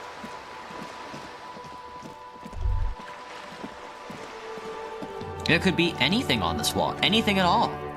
This is a wall on the side of an apartment building. Why am I looking at this wall? You have no clue. It's just a wall. Alright. Whatever you say. Yellow. Ooh, cash and pills. Boo! Yeah, Kuno, fuck him up. Garden hose, this won't be of any use until the snow melts. Chairs and tables eaten by rain and rot. They're not gonna let me into the garden house so I can steal their drugs. These barrels are half full of rainwater. Orange bum hat, +1 reaction speed, -1 rhetoric. Fucking bum hat. Just a closed door, but you look at it suspiciously. Knock knock. Shall we go inside? Been a week and now they show up? There must be another way into the building. Why is he so loud? Thank you, Kim. Jesus. Oh, hello. Can I talk to you? Hello up there. Excuse me. Can't get involved in this. You see a young man on a balcony nursing a cigarette. His eyes have been following you for a while. That's the smoker on the balcony. Hello, Yumi. What's up? Fish. Not looking for any trouble, officer. He says in a quiet voice, despite the cold his shirt hangs unbuttoned on his frame. Why are you whispering? It sounds like you're already in trouble. There's no trouble. I'm just speaking in a lowered voice. He says, Soto Vokes. I don't want to be seen talking to the gendarmerie, if that's okay. I just want to finish my cigarette. Actually, the gendarme really needs to talk to you. Is it really that important? He asks you, adjusting his shirt. All right, but make it quick. Once I finish this cigarette, I have to run. Can you tell me your name? My name? My name is Martin Martinez. What a good name. Nothing much, how am I? I'm alright. I'm drinking pina colada, and it's like... It has like a good sub-taste to it, but like the initial taste is kind of bad. Usually you don't get that in a drink. Usually the aftertaste is bad. Martin Martinez? Good local name. Let's go with that. Looks like you got a good view of the Whirling's backyard. Can you tell me anything about the hanging? I'd even go so far as to say that the view is a little too good, my dear gendarme. Do you have an estimate of when the body will be taken away? We will remove the body as soon as possible. Now tell us, where were you last Sunday? Oh. You already asked me that, didn't you? Yeah. No, not you. Some more muscular type. Whoa. And when did you speak to this more muscular gentleman? Lieutenant takes out his little blue notebook and writes something down. Last week? I don't know. Look. He looks around the courtyard again. Old patio chairs and dead houseplants litter the scene. You didn't answer the question. What were you doing last Sunday? So is it nasty, but you're still drinking it? Yeah. I had a friend over. What kind of friend? It was my Sunday friend. Makes sense. Friends are nice on Sunday. You don't have to work. You can just spend time with pals, watching rugby and drinking beer. What's your friend's real name? Did he see something? He doesn't reply, gesturing no with his cigarette. Under the dull and darkening sky, the neighboring windows stand silent. All right, then. We'll talk later. No. We won't. He takes one last drag of his cigarette before stubbing it out on the balcony. Now, if you'll excuse me, I really need to get going. Oh, I'll convince him to stay with suggestion. 83% chance. This Nice. isn't the place or time for questions. Who knows who might be watching from the distance, hidden behind the curtains? Hey, listen. I'm just trying to make things okay again. Can we meet again somewhere else? For a moment, the man on the balcony seems almost vulnerable. Something moves in the depths of his feline eyes. Compassion and a hint of understanding. I am sorry, but I really don't have the information you're looking for.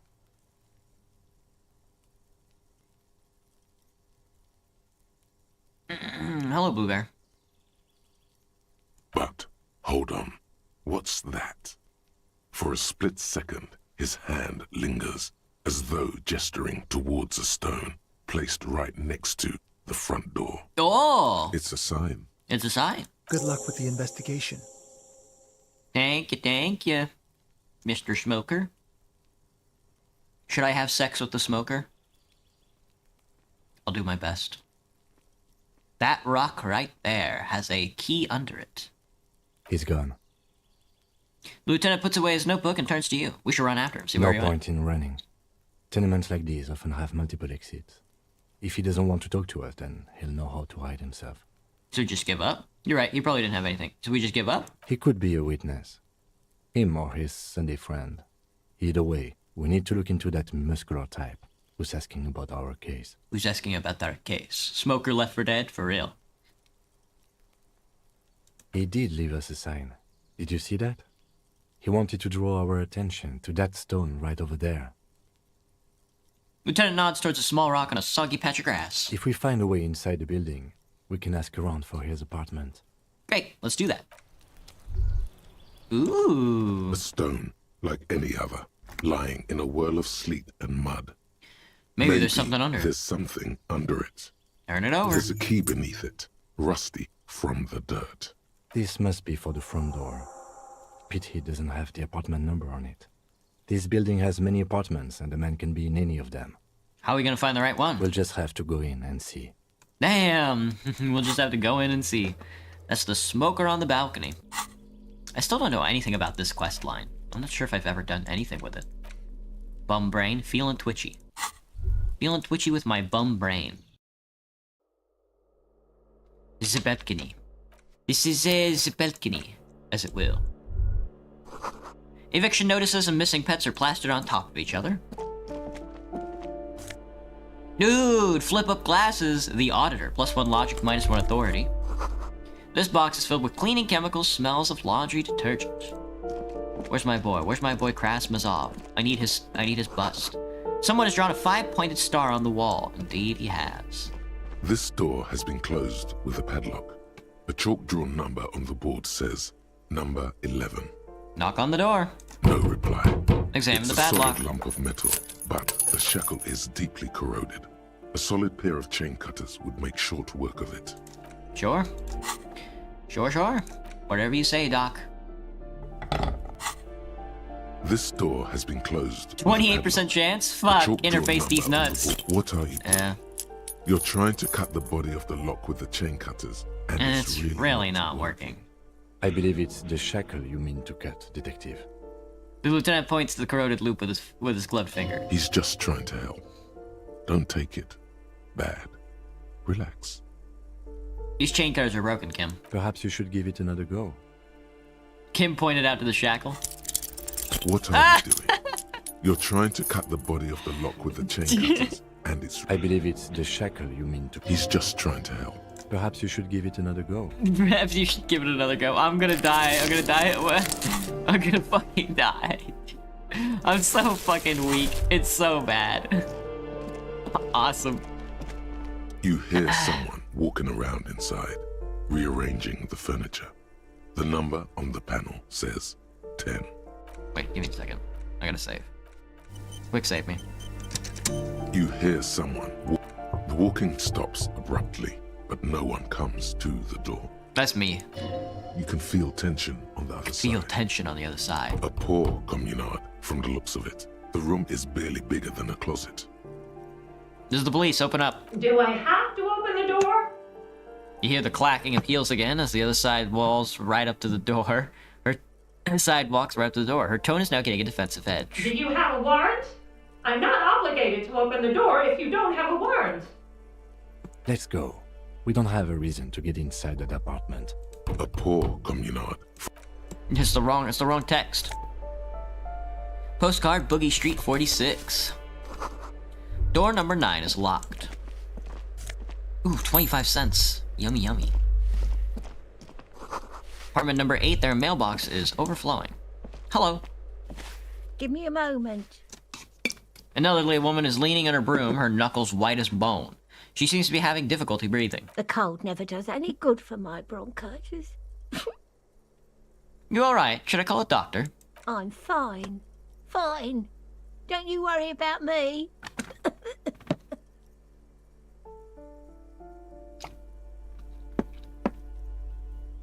You're still worried. It's very worrying. Now, what do you want from me, policeman? Who are you? I'm no one.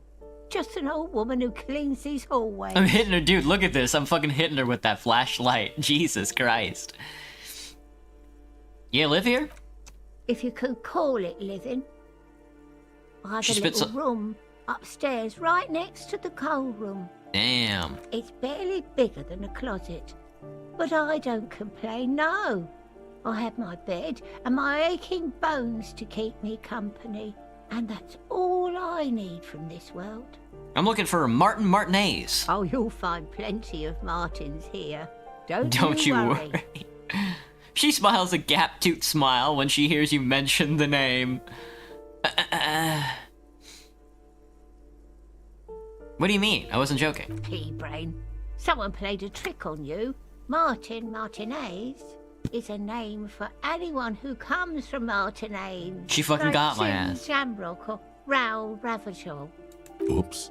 You really didn't get the joke there. I thought it was obvious. I thought it was Officer, obvious. We don't have the witness's name.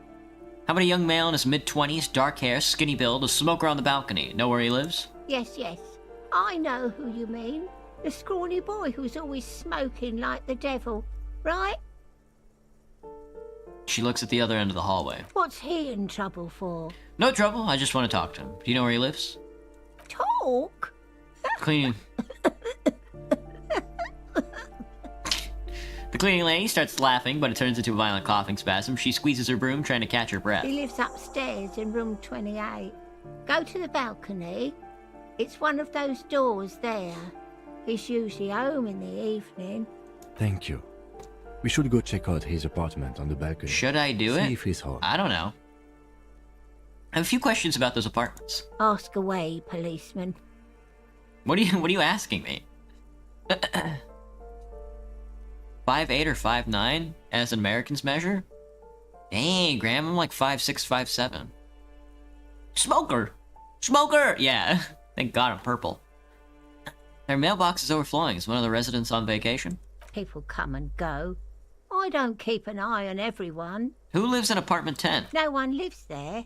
It's been empty for months. But I talked to someone through the door. Impossible.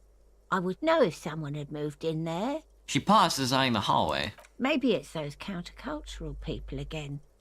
Breaking into a house like it's a public space. You're a policeman. Be good and take a look, will you? Sure, I'll go see what I can find. Great. Young people. They're worse than rats. You know, always littering the hallways with trinkets and empty beer cans. Trinkets and empty beer cans. Who lives behind the padlocked door? Oh, that one is a scientist. A future scholar. Suddenly, the old lady's face is beaming. I think he studies astrology at the community college. Education's good. I always tell them to study. Astrology at the community college. Astrology? Something to do with all those stars around his door. He asked me to leave his drawings up on the wall. Are you sure you don't mean astronomy? That's what I said. Astrology. Well. The lieutenant shakes his head as though to say, let it go. Come on, people. Try to keep up any standards here. It's not about stars. Stars. It's... Forget it. She mumbles some kind of a response, then hacks something into the handkerchief. Thanks, I'm off. Thank you, I'm off.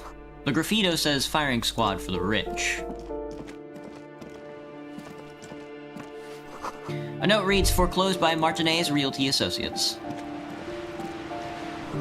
Waves crashing in the darkness.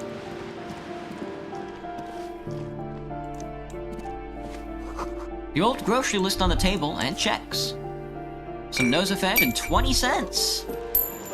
Money gained, 20 real. That's the balcony, that's the lower floor. Excuse me. Excuse me. Excuse me. Excuse me. You hear someone walking around inside, rearranging the furniture. The number on the panel says 10. This apartment's supposed to be empty. Did you break in here? Excuse me? Of course not. There's no sweet talking your way in there. Be official. Be official. Are you cooking morphine in there? I'll need a warrant if I suspect there's been a break-in. Oh, come on. There's a pause before you hear the door being unlocked. That was smart. The lieutenant says, nodding toward the unlocked door. Whoa! It popped right open. Have I been in here before? I don't know if I've been in this room before. Oh, no, I don't think so. I don't think I've ever talked to this person before. Black monk straps, +1 indirect modes of taxation? Ooh, we do be stealing. Looks like a fine mattress. A fine mattress. My shoes give me composure over savior fare, but I'd rather have +1 to an indirect mode of taxation. Looking strapped. These Per and Ingersoll shoes have no lacing, but a strap of a buckle. Due to their elegant and affluent designs, they have been described as the most advanced dress shoe. So advanced, in fact, that walking through slush and mud does not leave a single trace on them. Affluent moneymaker man. I'm an affluent moneymaker man. The luxury of fine things. That's right, Just brother. look at those black monk straps.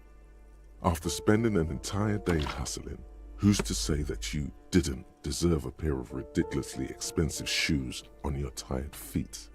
You're right. Beautiful things do make people happy. Beautiful things give you a rush. It's power. Crafting your style. Draping your flesh in silk and leather. Deciding how to present yourself to the world. Remember, when they come to take it away from you, you worked for those shoes. Whether you like it or not, wearing these shoes has made you more liberal. Ultra liberal. We're ultra liberal posting. Wow, you work hard. I do? Oh, yes. You hustle. You hustle. You're a provider. It's tough out there, but you keep it real and provide. I guess I do, yeah. Oh, yeah. Like a horse, a workhorse, for hard work. What hard work do I do exactly? Look at yourself. You're a human pedometer. You must have walked 200,000 steps down cracked asphalt, mosaic, sand, and linoleum after you re-emerged. That is the sign of a hustler who never gives up. The world is harsh and people are evil. You didn't make it that way, and you won't let it break you. You ride. That's right. I fucking ride till I die, bitch. That's just what it's like. Life and death. But you've got gills. Got skills on your side, baby. Got those black papers with the faces of the innocents on them. You bring in the Franco-Negros and the Solas. Damn. It ain't easy, but you do it. Day in and day out. You didn't make the rules, but you won't lose. Hello, Aaron. You're a cop and a sprinter. And a money printer. And a money printer. I guess I've made some gills, sure. Sure. And has it been easy? Is life easy? Have you not gone into cardiac arrest? Are you not about to have an anxiety attack or shoot yourself in the mouth? But you still hustle 24/7, ride or die. Now, ask yourself, are you rich? Yes, quite. No, I'm actually not. That's right. You work harder than anyone. You almost rode yourself to the grave, and you're still practically a hobo. Why is that? Fucking taxes, man. That's right. 100%. Fucking G-Man's got his jam-covered sticky fingers in your pocket, stealing from you every time you buy, sell, walk, talk, fart, so much as sneeze. Really? Every time I sneeze? Every time you wipe your ass. They got their direct and their indirect modes of taxation. Sales tax, excise duty, extraction tax, alimony, one tax that doesn't even have a name.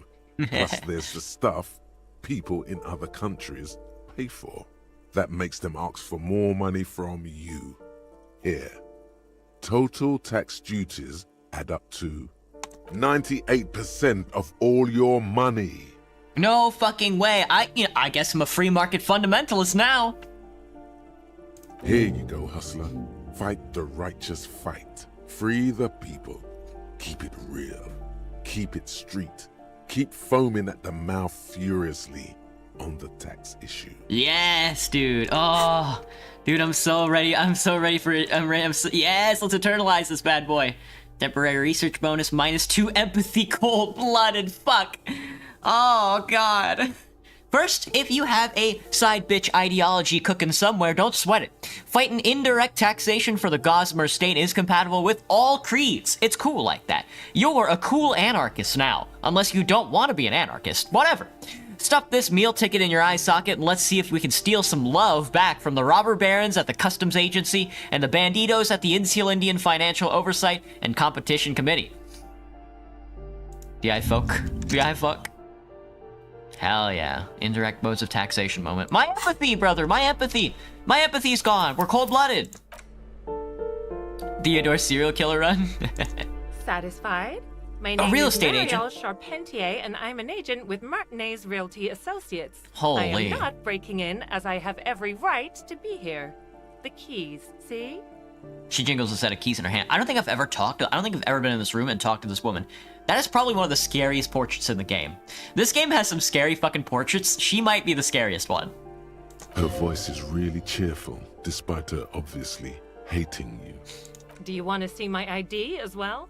You can't legally ask for it, but why not? Want to see my residence permit too? She fumbles through her purse, fishing out a light paper-clad passport. Inspect the passport. It feels flimsy again, with the words Revachol Zone of Control written under a nondescript municipal logo. There's a picture of her with shorter hair inside, along with all her personal details. Be friendly. Be friendly. Nice haircut. Thank you. Do you She's have any looked- questions? I need to be back in Midtown in an hour. What are you doing here? Who lived in the foreclosed apartment down the hallway? Oh, that's another huge mess. The former tenant owes us 3 months of rent. 3. We closed the apartment and planned on auctioning off the valuables, but... Oh god, this voice actor's so good because it sounds like she's talking through like a gritted smile, you know, like a toothful smile. She's like smiling, but she's not opening her mouth at all. She's talking like this, you know? It's like awful. And again, I have no idea how stupid mistakes like this can even happen. But Ron, when he came to close the door, didn't close the neighboring door. And there's a hole in the wall. That's very funny. A hole in the wall. Can you believe it? And then the tenant ran off with his stuff. He's gone. The money's gone. Just like that. She snaps her fingers. My money has also disappeared, I think. Well, it does not disappear from my hands. No, I don't let it. I don't let it. It couldn't have been that much money. These apartments look pretty shabby. So wait, what happened with the wall? Don't ask me what happened with the wall. I have no idea how we're going to find the time or resources to fix it. Both apartments are now unrentable. Both. She's still shaking her head, manicured hands now crossing over her chest. What are you doing here? I need to get it ready for the next lease, but as you can see, the previous tenant completely trashed the place. Reprehensible. Who lived here? It was some kind of a moribund old man who used to be a business owner. You'd think they'd make rent. She stops, hesitating. But that was months ago. Anyway, was there anything you wanted, or is that it? I'm in a hurry. Isn't it a bit late to be working? It is. She breathes in and out at the count of 3. It looks like some special stress release technique before she continues. Hello, An. What's up? Everyone says the real estate agents don't do anything. But here I am in the middle of the night cleaning up someone's crash pad. So the sooner we get this over with, the better. She means you. Time for the next question. Of course. She replies with a smile, but her eyes remain glazed over. She's been waiting for you to leave. Okay, I guess that solves that. I don't know, I didn't pick anything out. 5 ultra-liberal points, 3 communist points? Dude! We're pro-core maxing, man. We're pro-core maxing. Also, we're 3 superstar cop. Dude, I'm the apocalypse cop. Hello, Beach House. This is Disco Elysium. He was looking at a Donald Duck shirt, and since he can do pretty good impressions of Donald Duck, he decided to say in Donald Duck's voice, Donald Duck, eh? And he didn't know what Donald Duck. That's crazy, Atlas. I would have just punched the kid in the mouth. Joking. Or am I? Give me a moment. I didn't find any counterculture people in apartment 10. It's just a real estate agent setting up the room for new tenants. I see. I hope some good people are finally going to move in. This place needs them. Lacks women and sexual deviance. That's who will come. Spits. Yeah, some highly technological wizards are going to save this place. It'll be a visionary innovation utopia. No one's coming. There'll be nothing but squalor unless we start killing real estate agents. So fucking true. I'm sure everything will be fine. This apartment building needs slow change, imperceptibly slow. Should we... no one's coming. There will be nothing but squalor unless we start killing real estate agents. We won't be killing anyone. And you shouldn't say things like that. You're a police officer. There's been enough killing. Hello, Lele. I've seen it. This sounds about right. What was my inspiration for a VTuber Beach House? Sora from Mr. Villain's Day Off. This generation is cooked. Same. She's seen it and known those who have been killed. He knows about who's been killed. Hey. Psst. Who, me? Yes, you. Word on the street is you're ready to start building communism again. I'm fucking ready to start building communism again. That's right. Yes, you're ready to start building communism again. You built it before. You've built it before. They've built it before. Hasn't really worked out yet, but neither has love. Should we just stop building love, too? Can't argue with that. So, what about all that communism you've promised to build? Word on the street is you've woken up from 1,000 years of slumber, promising to erect a version of communism many times greater than any attempted before. Is that true? You stream every day? I stream every day, Lele? Yeah, I love to stream. I think it's really fun. I think it's really fun and I like doing it. So it's hard for me to stop because I find it so enjoyable. You low-key sound like a high school student? I am 27, I think. I think I'm 27. And I'm a cashier at a Whole Foods. How come there's word on the street? You keep saying things like, down with the bourgeoisie. Eat the rich. Sodomize the landowners. The landowners. Impale all people who have more than 25 real in their pockets. Literally murder all human beings, regardless of their political beliefs. That kind of stuff. Literally murder all human beings, regardless of their political beliefs. We're building communism!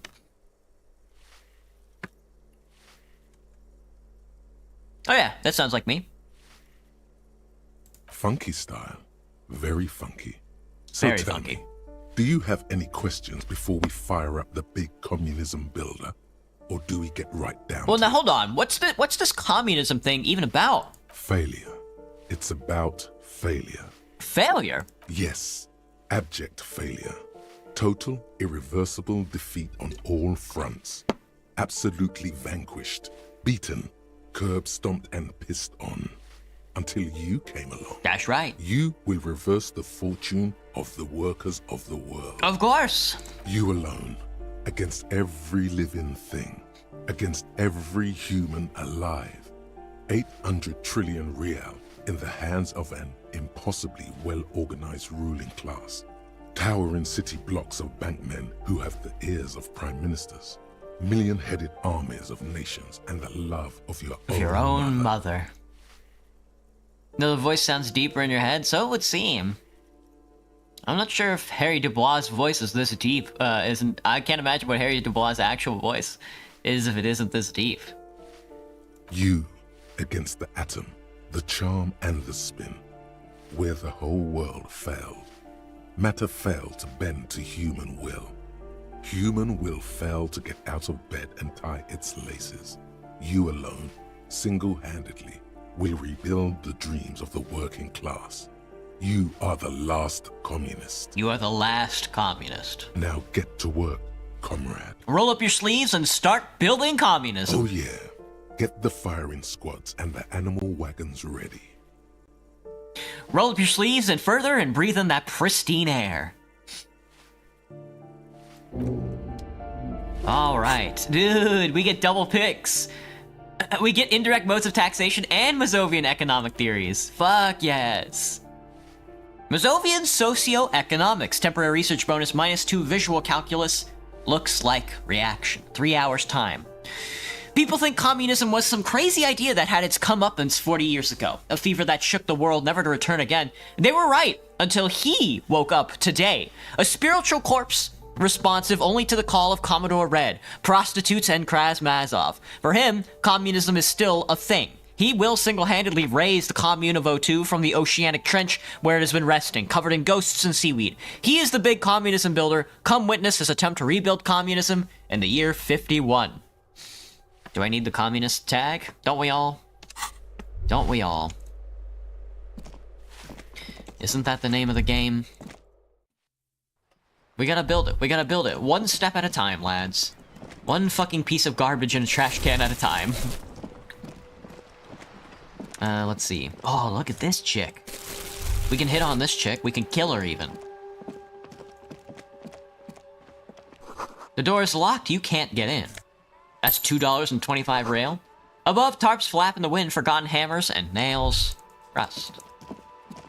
Isn't that foreboding? Hello. The streets will flow red once more. A great torrent rushing down Rue de Esperance. You wait and see. The girl stares at the sailboat by the pier. The streets will not flow red with anything. Who are you? I'm Cindy the fucking Skull. What else do you want to know? Date of birth, blood type, the last time I was tested for Hep C.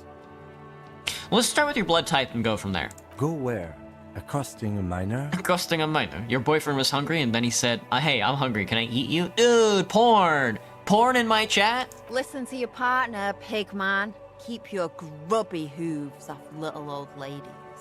Despite the attitude, she puts the brush aside. She's grown frustrated with her work and welcomes the opportunity to challenge authority in other ways. What are you doing to the wall? You know anything about the recent murder? I ain't no snitch, pigstein. Go forth and forage in someone else's shit.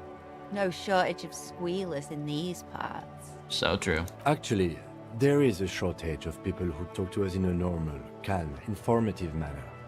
We weren't put on this earth to make your life pleasant. Fucko. Fucko. What are you doing to the wall? Can't you tell? I'm painting a beautiful mural, an aereo graffitio visible from low orbit. I haven't really started it yet. I'm waiting for the right words. She studies the wall, suddenly pensive. So you don't know what to write. Have you ever tried your hand at graffitio? Never once. When faced with a blank wall, most people write unimaginative stuff, like pigs go home, and Mona was here. She's right. Pigs go home. We rarely see pigs round here, though. Just union cads. And my name's not Mona, so... She wants it to be something true. And total. Total. I have an opinion on this. Want to hear it? Yeah? I love public art. Don't mind us. Keep doing what you're doing. Thanks. I'm sure the inspiration will come to me now that I have an official RCM stamp of approval. You've lessened her desire to deface the building. You keep looking off to the side. What are you looking at? The lieutenant furrows his brow at another one of your eccentricisms. Well, well, well. She nods disdainfully toward the woman performing maintenance on the boat docked next to the pier. The woman on the boat does not notice her staring. That is on her.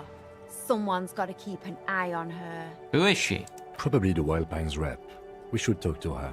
He nods in her She's a direction. professional negotiator, though. I have the feeling she will be very cooperative while telling us nothing. You should take the lead. Ask her unexpected questions, you know? Do your thing. Don't be afraid to get a bit wacky. Throwing her off is our best bet. Good idea, piggies. Run along now. Fuck her shit up good. Impound that boat while you're at it. I'd like to watch her swim back to us on. Catch you later, Cindy. Watch your back, Ungulate. Ungulate. We've got eyes on you. Ungulate. Bye, Sydney. It was good to see you. Nice to see the kids out. Nice to see the kids out and about. Someone's been here sleeping recently. Enough coal to last for several winters. Smells of chemicals. Fucking jean shorts. Pour l'homme laborer jeans. +1 electrochemistry, -1 reaction. My current pants give me a save your fare and an extra electrochemistry. I think I'd rather the save your fare than the reaction speed. Ooh, we got the blue jeans on. Buddy, dude, check out these blue jeans. The pockets of these new jeans are perfect for sticking your hand into. Makes you look cool, calm, and collected. As your hand enters the pocket, your fingers brush against something soft yet crinkly. Take it out. Hey, it's a chewing gum wrapper. It reminds you of the fruity juice of apricots. You should inspect it closer if you have time. Something about the wrapper's texture is familiar. Truly. A gleaming chewing gum wrapper found in the pocket of a laborer's jeans. It gives off an ever so faint scent of apricots. Your mouth starts watering. There it is again. The scent of apricots with a touch of cinnamon. Smells like the end of some distant summer. The surface of another planet or some ancient temple. Ancient temple? Yes, from the height of antiquity. A long, long time ago. Millennia ago. On an island of time you can never return to. Take a deep end of summer? The sun sets into the sea, but the water does not boil. Instead, it turns to liquid gold. For a moment, the world's store of precious metals seems to increase dramatically, and you are rich. Damn. There is a movement next to you. The shuffle of a small coat, warm like the evening. But when you turn toward it, there's nothing there. Wait, come back. Why are you talking to a gum wrapper? Take a deep, deep breath. Bitter, citrus, sweet. Hello, It Nonex. seems to grow stronger, like a glow, with every breath you take. Until a blossom of skin and flower petals erupts behind your closed eyes. Made of toffee, cream, and distance. You just had to take a dive. Feels so familiar. Put the wrapper away. The gum wrapper, huh? I guess every piece of clothing has something to it, huh? Oh, I don't even want to wear the white satin shirt. It gives me less suggestion. I don't want I'd rather the drama.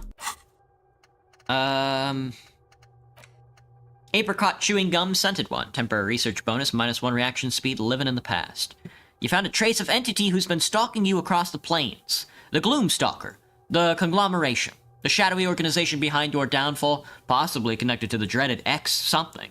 Granted, it is impossible to determine its true identity, but you can remember where you first smelled its treachery. Yes, use the Tutti Frutti gum wrapper. Reconstruct the day you first breathe in her untrustworthy atoms. 5 hours. 5 hours to internalize that bitch. Fuck. Gum? Gum. Nothing for the shirt. Nothing for the shirt, but it's a little stronger than just nothing, so. Well, how about the bum hat? Damn, looking sluggish. Looking good, brother. I don't need to wear it. How about the glasses? All for it. Nothing? Nothing, mate? Nothing on the glasses? That's good. Alright, let's take another gander at the Ledger of Failure and Hatred. It's the ledger you found in the trash. Oh, and an incredibly cool piece of kitchen tissue is stuck to the back. Cool. Read a case file. Takes about half Give me an the hour couch to in an respond. unexpected Some location. assholes brought their couch outside and hung out on it. In the middle of the street, on the roof, on the hillside by the motorway. Damn. You know, at an unexpected location. They were young, and they thought they looked cool on it. They looked really cool, like models. Yes, as you said here, total assholes. Young people are the worst. McDonald's has their Monopoly anyway, back up? Fuck, you I got was... to complaint about the damn sofa. I wanted to partake. Or couch, or whatever it was. I thought they started at... I thought Monopoly started back up at the 11th, on the 11th.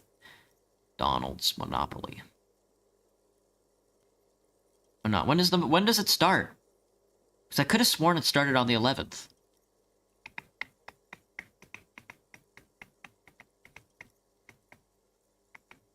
Oh, it starts on the 6th?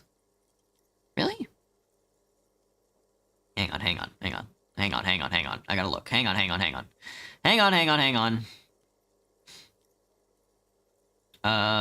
Monopoly. I don't want to start in order. I want to look.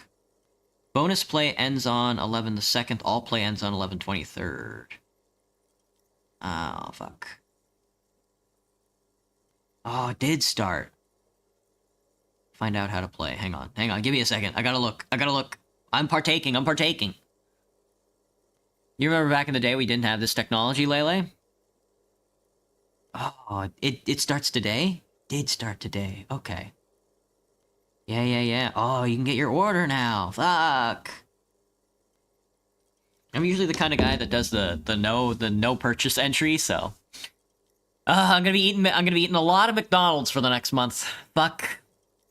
Yes, as you've said here, total assholes. Young people are the worst. So, anyway, you got a complaint about the damn sofa or couch or whatever it was? They were leaving it out in all these unexpected and whimsical locations. They took it to where they also took photos of themselves on it and smoked cigarettes and drank coffee because they felt it's intellectual. Oh. Cigarette butts, coffee cups, stupid couch. You had to clean it all up. And you did. So congratulations to you. Good luck. Case solved. I'm not gonna win anything, I just want free McDonald's. After I buy McDonald's. Did I ever catch these guys? No, you didn't have time for that. These notes show that you have what is called a real goddamn job. Damn. You don't have time to be chasing down the couch assholes. Come on. You have a real job to do. What next? Not the couch assholes.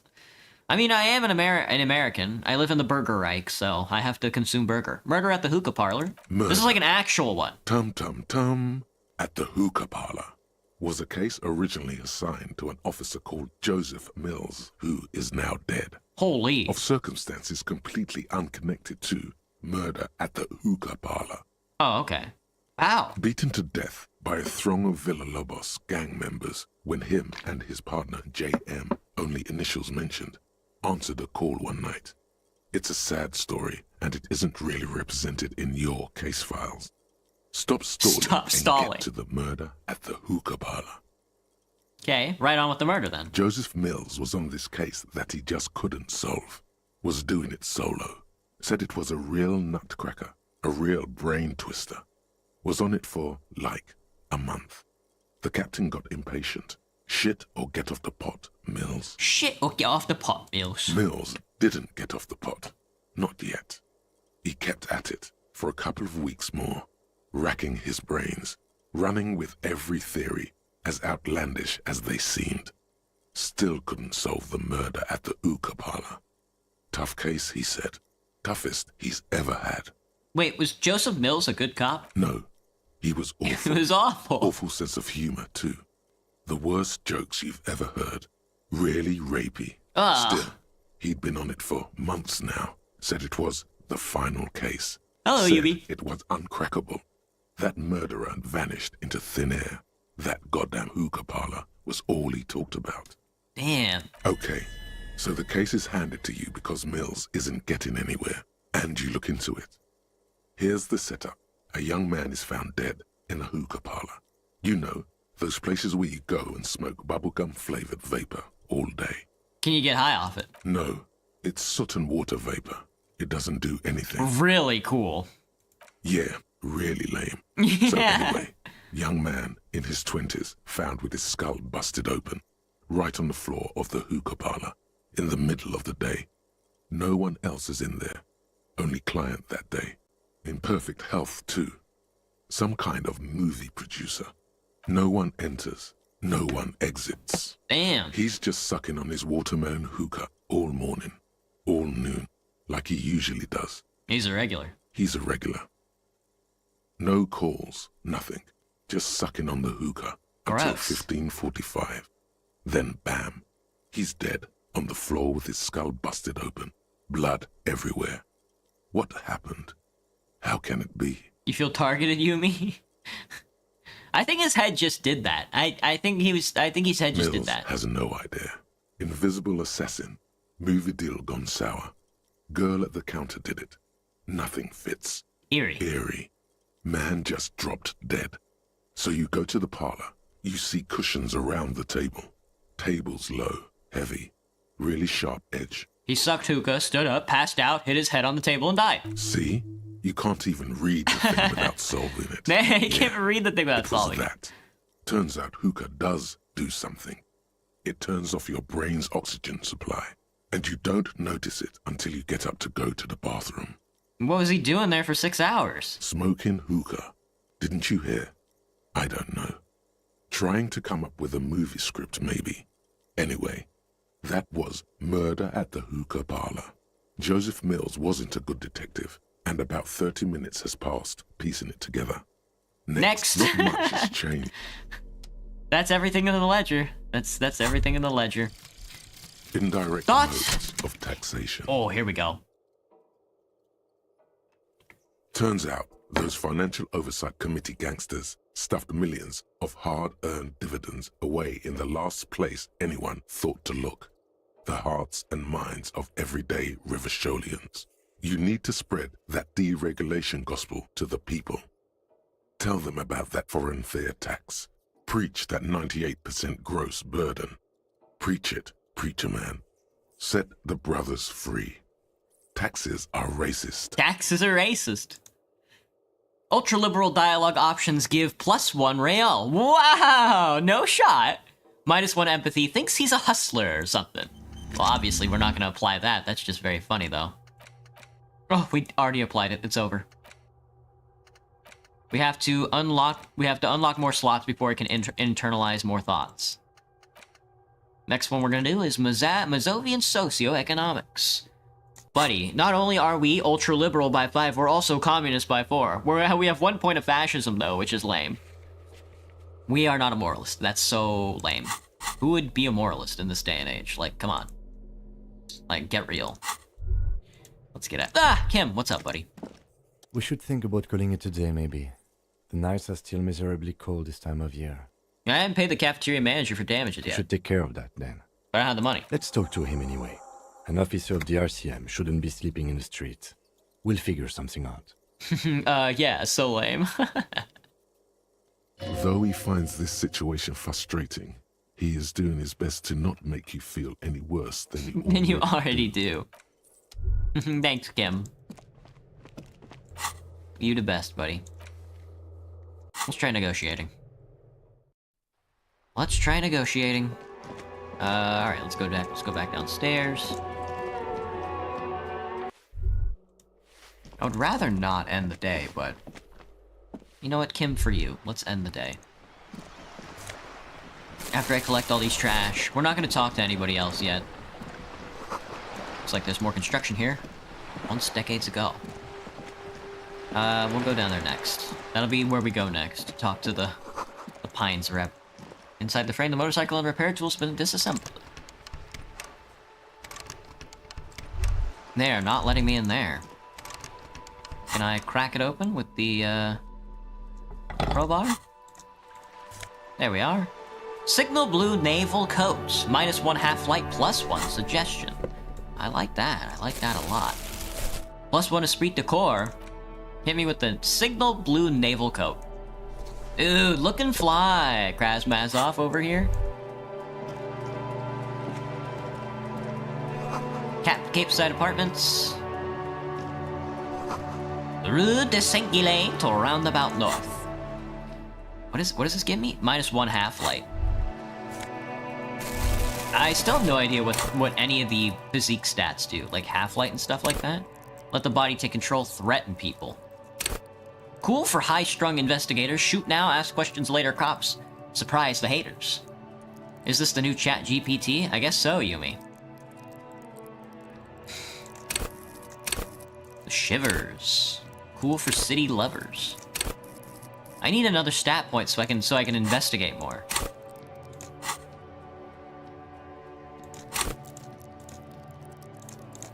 Ah.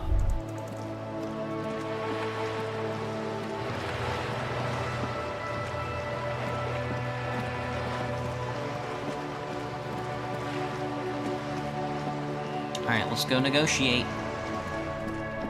Oh, yeah, this is where I sent the garbage, or no? This post levantore. Fuck you, mail delivery box.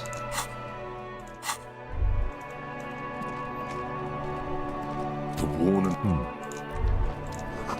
Maybe a sea monster did this to the plaza. That's what I've been thinking. Alright, let's take a nap. Ooh, there's a lot of gentlemen in here. That sugary black rum stain on the counter makes you teary-eyed with joy. It's almost touching how syrupy and sticky it is. How long have you been up already? Pretty long. It's drink o'clock. Attaboy. It's coming back to him. It's coming back to You him. had your mesolimbic reward pathway worried there. Not thinking about drinking all that time. It was like you weren't yourself. Should I be thinking about this? Looks like drinking hasn't turned out too well for me. I've been secretly thinking about it all this time. There he is. The old boy, the devil. You rascal, you. Let's celebrate right now by licking that stain off the counter. Do it. It'll be wild. Lick it. Calmly, the lieutenant looks out of the window, then to you, licking the tasty rum stain off the counter, then out of the window again. What are you doing? He asks without turning his eyes from the street outside. Investigating. We should move. You could definitely go for some more. The titillating scent of alcohol in your nostrils was beautiful. You got your job back, Gabino? Nice. Dang, find booze and drink it. We'll see. Alright, let's see if we can. The worker is in a deep slumber. Perhaps he's on his way to where you just came from, into the primordial darkness. Lieutenant, who is this? No idea. Looks like he works for Wild Pines, the logistics company who owns and operates the harbor. Well, why is he sleeping during the day? Possibly because there's a strike going on in the harbor. There's not much to do aside from drinking and sleeping. Wake him up. There is only one way to wake his bone idol from his slumber. Head home, Roar kiddo. like a hurricane. Rip the buildings from the earth. No words, just a primordial scream. Why the yelling, man? Ah!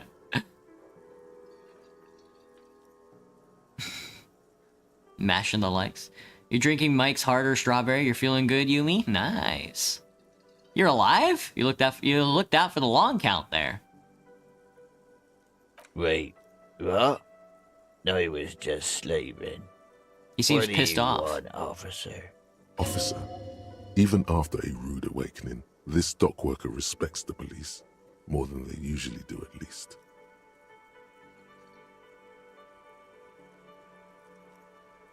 Yours? Point to the bottle of spilt rum. See anything interesting in your dreams? Thank God, no. Was it a fathomless darkness into which we ought to be deferred, like corpses to a mausoleum? Was it bliss-free of X somethings? Was it pure nothing, your consciousness no longer than a single grain of malt? The worker stares at you, his eyes dry from sleep. A web of wrinkles covers his tanned forehead. I don't know what you're talking about, kind sir. But when I'm out, then I'm really out. No malt grains or whatever, no poetry stuff, just quality time. Just quality time. A little me time in the abyssal pelagic zone. You can never return to it now. Only detective work remains. Wakefulness and detection. Tell me about Wild Pines. That's the name of my employer. I work in logistics. He doesn't sound too enthusiastic about this. How's that going? How's it going? How's it going?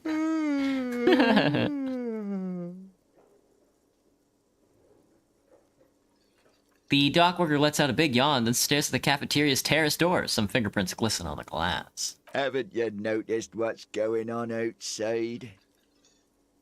I'm not sure what you mean. I've almost never been outside this building. Of course, it's a total madhouse. Good. Then you understand the gist of it. We would all be better off without the employers and their employment. Oh.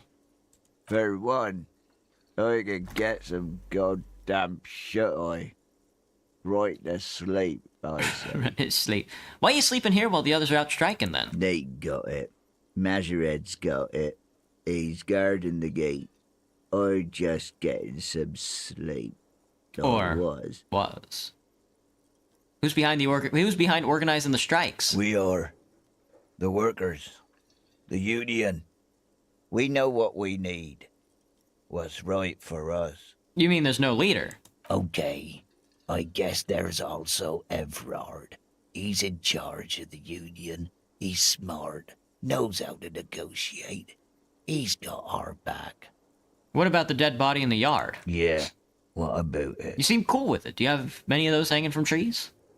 Just trying to figure out what you know about it. You know, people die here every day. Someone's found in a ditch, another one falls in a manhole, a third one gets eaten by stray dogs. If someone has decided to die on top of a tree, then how is it my concern? Someone has to look into it. Looks like I'm that someone. Tell me what you know. Well, little point asking you about the body then. I got another question. I can tell you this. Trouble's ahead. What kind of trouble? You heard what I said. Draw your own conclusions. That's all I know, and I prefer to keep it this way. The lieutenant gives you a little nod, then makes a note in his blue notebook. Nice. So Union people think he was a killer, he thinks. Even sleepy hair. This doesn't help a lot, but it's something. Good work, detective. Yours? Point at the bottle of spilt rum. Indeed. Help yourself to some. Wait. No. Oh, it's empty. Sorry about that, pal. I've already had some. It's a fine rum. I licked it up off the table, actually. Knocks you right out when you drown a bottle or two. You can hear fate Alright, I'll let you sleep. The dock worker doesn't answer. His head is already back down on the table, in sweet sleep. Sweet. Nice. Alright, that one's done. Excellent. Oh, these legendary ticks go crazy, man. You gotta spend money to make money. Everybody's just waiting for my siren call to sing a tune. I can hear them. I can hear them waiting. Waiting in the rings. We in the kitchen now, folks. The dishes are drying. They smell of chemicals and pine. Oh, I'm taking the cash that you keep in the cupboard. It's mine now. You see a heavy steel door with a prominent dimple lock. It's painted blue. You immediately feel drawn to the color. Blue is for mystery. Touch the door. The cobalt blue surface feels rough to touch. The stainless steel door is flush with its frame on every side. Try to push on the door. The door does not budge. I wonder where this door goes. You do? You do? It's a door in the back of the kitchen. Why do you care where it leads? I am drawn to its cobalt blue. It is quite pretty. I suppose we could look into it as a side investigation. Yes, a mini side investigation. Gart is the person to ask about this. The cafeteria manager. Le cafeteria manager. Maybe. Maybe. I have yet to meet one who can outsmart Bullet. Gart. Can I help you? Here's your trash container key. Thanks. I hope you found what you were looking for. Just trash. Found the victim's clothing. How strange. I certainly didn't put them there. Could someone in your staff have put them there? Who else has keys to the trash container? The trash collection service? CS Municipal. I don't see why they would put anything in the trash, though. Le croissant. That's what I'm saying. Croissant. Ah, the elusive CS Municipal. I doubt we'll be able to track down who was sent here last and when. This will have to be one of those little threats that solves itself down the road. Oh. Thank you anyway. Maybe you don't remember putting them there. Maybe you were sleepwalking or in a fugue state. I think fugue states are more your forte, officer. He got my ass, brother. What the heck? Could someone in the staff have put them there? Sylvie had the keys before I got here, and I can vouch for her. I can vouch for all my staff. None of us would tamper with the crime scene. Thanks. Let's talk about something else. Yes? So about that money I owe. Yes. Have you got it? Come to some sort of arrangement for the night. Does that arrangement include you paying me what we already agreed you owe me? I'll pay you back tomorrow. I'm an honest cop. Kim is about to say something. Let him. I understand your predicament as the manager. However, I feel I must remind you that we are here to conduct an important investigation that also affects your business. Forgive me for saying this, but your colleague seems more committed to drinking, and... He stops mid-sentence. He shrinks back a bit under the lieutenant's severe gaze. I mean no offense. It's really nothing personal. I just have to protect the interests of this establishment. I still have my key, you know. Good luck trying to use it. He taps his foot against the metal box installed at the back of the counter. All the locks have an electronic component. They have to be unlocked down here with a master key before your guest key will open the lock. This conversation isn't going anywhere, is it? Not until you bring me the money. Okay. I might have something in my motor carriage we can use when you're done here. I really didn't want to resort to this. The man is thinking. Oh, Lieutenant, we're done here. Can you pour me a drink? Do I have a shaker in my hand? Is this a shaker? He sounds irritated. You sound irritated. Why? All I want is a drink. Am I wearing a little bow tie? Am I wearing a bow tie and doing this? He jerks off an imaginary cock. He shakes the imaginary shaker furiously. Am I smiling? Do you see me smiling and shaking my little shaker? No. Do you know why? Why? Because I'm not a bartender. I'm a cafeteria manager. Is there anything else you wanted? Please make an exception. I've got bad shakes, man. I need my pacifier. Even more reason for me not to serve you, sir. Was there anything else you needed, other than alcohol? I've seen something here at the Whirling Gart. At the Whirling Gart, a thing I need to talk about. Thing? I saw a sign that said the mess hall's reserved for the Union. Yes, not the whole damn Union, thank God. Just the nastiest and loudest faction. He tosses his head in disdain. They come here in the evenings. Dumb, unruly types. Think they're big shit. But they're good customers. They place big orders and always pay on time. He hates the Union, but grudgingly recognizes its power over him. So he's directing his frustration at you instead. It's a shame you gotta suck up to the Union to stay afloat. I don't. I'm simply providing a service, or really facilitating the offering of services to paying customers, and it doesn't matter. I don't have to explain myself to you. Later, Atlas. We should find out who this Lord faction is, occupying the booth. Loudness means talkative, and we need info. Lieutenant gives you a meaningful nod. How do we find him? We don't. We have to wait. They'll show up sooner or later. He looks toward the Men booth. get hungry, even striking men. If not today, then they'll be here tomorrow. There's a mysterious blue steel door at the back of the kitchen. Oh, yes, that door, sure. There's nothing mysterious about it. It's just a door. Do you know what's behind it? Do you have... No, I don't have a key. I don't know how to get there. And I don't care either. It's not like I've been wondering about it for 10 years. It's just a frit warehouse, probably. Or some boring storage space with a bunch of old junk and dust. Junk and dust. So, just to be clear, you don't know how to open it? Nope. No idea. There's something else I wanted to ask about. You feel like you should come back to this thing-based questionnaire if you see anything interesting in the whirling later. Gotcha. Goodbye. Goodbye, Gart. I guess I'm sleeping. Sleeping in Kim's fucking car tonight.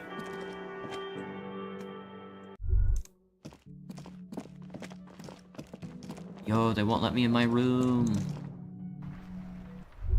How did I get in last time? Yes?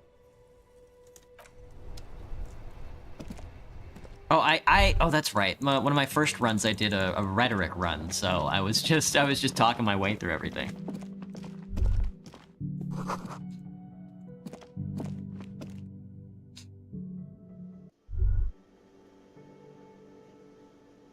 Whoa, party's over.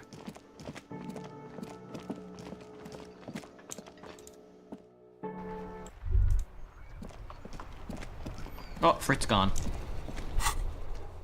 Pay for damages, who put the clothes in the trash, explore the whirling secret passage, find out who's in the union box. Find out who's in the union box. It's me, God. Alright, let's take a nap. Inside, you see a set of steering levers, a radio mic. I have something here we could sell. Look in the back, in the suspect transport enclosure. Look in the suspect transport enclosure. The cage at the back of the motor carriage looks rather uncomfortable. 4 shiny hubcaps are stacked against the seat. Their silver edges sparkle in the dark. I confiscated these 4 a little while back. We can take them to the pawn shop down by the Martinez Canal. What are those things? They are spinner hubcaps. Frivolous things you put on your wheels. When the wheels come to a stop, the caps keep on spinning. There's no real use for them, it's just for vanity. Just for vanity. A vanity he wouldn't mind. What do you mean you confiscated them? Is it something about a pawn shop? Yes, there's one 100 meters south of here. I think it's called Roy's Nest or something. If I'm not mistaken, it should be open late. No, I'm not gonna take them. I like Kim. Alright, let's not take them now. Then, come back once we realize we have to. Have this conversation again, and then take them. And then take them. Alright, Kim. Maybe we don't sleep at all, man. Don't worry about it. It's like 2 in the morning.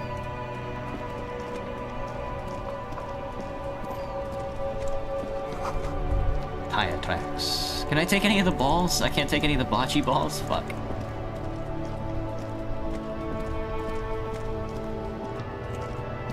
There's plenty of trash out in Martinez. If I'll find some money. Eventually. A helipine to the company that controls the drawbridge. Helpline. Hot air rises from the sewer, sour, acidic, and strangely comforting. I mean, I've got like 20 pieces of trash.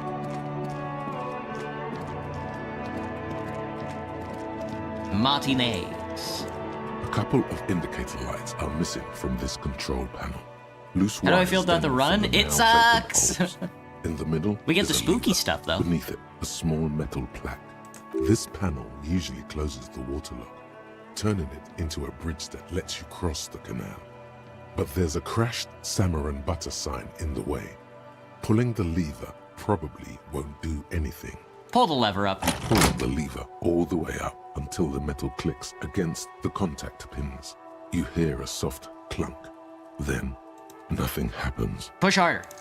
Nothing happens. A cold gust of wind blowing in from the sea interrupts the silence of the situation. Lieutenant hums to himself while staring at your activities. Release the lever. The spring brings the lever back to its original position. You still need to close the water lock to get across the canal. Some other way. Isn't there a sign over there saying functionality will be restored on Wednesday morning? Wednesday morning. Alright, I'm gonna save real quick. I'm gonna save. Pull up the escape menu. Hit the music. And I'm gonna be right back. I have to take a quick break. I gotta go piss and stuff and get some more water, so I'll be RB. Hello, Kanai. What's up? Be back.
Okay, I'm back.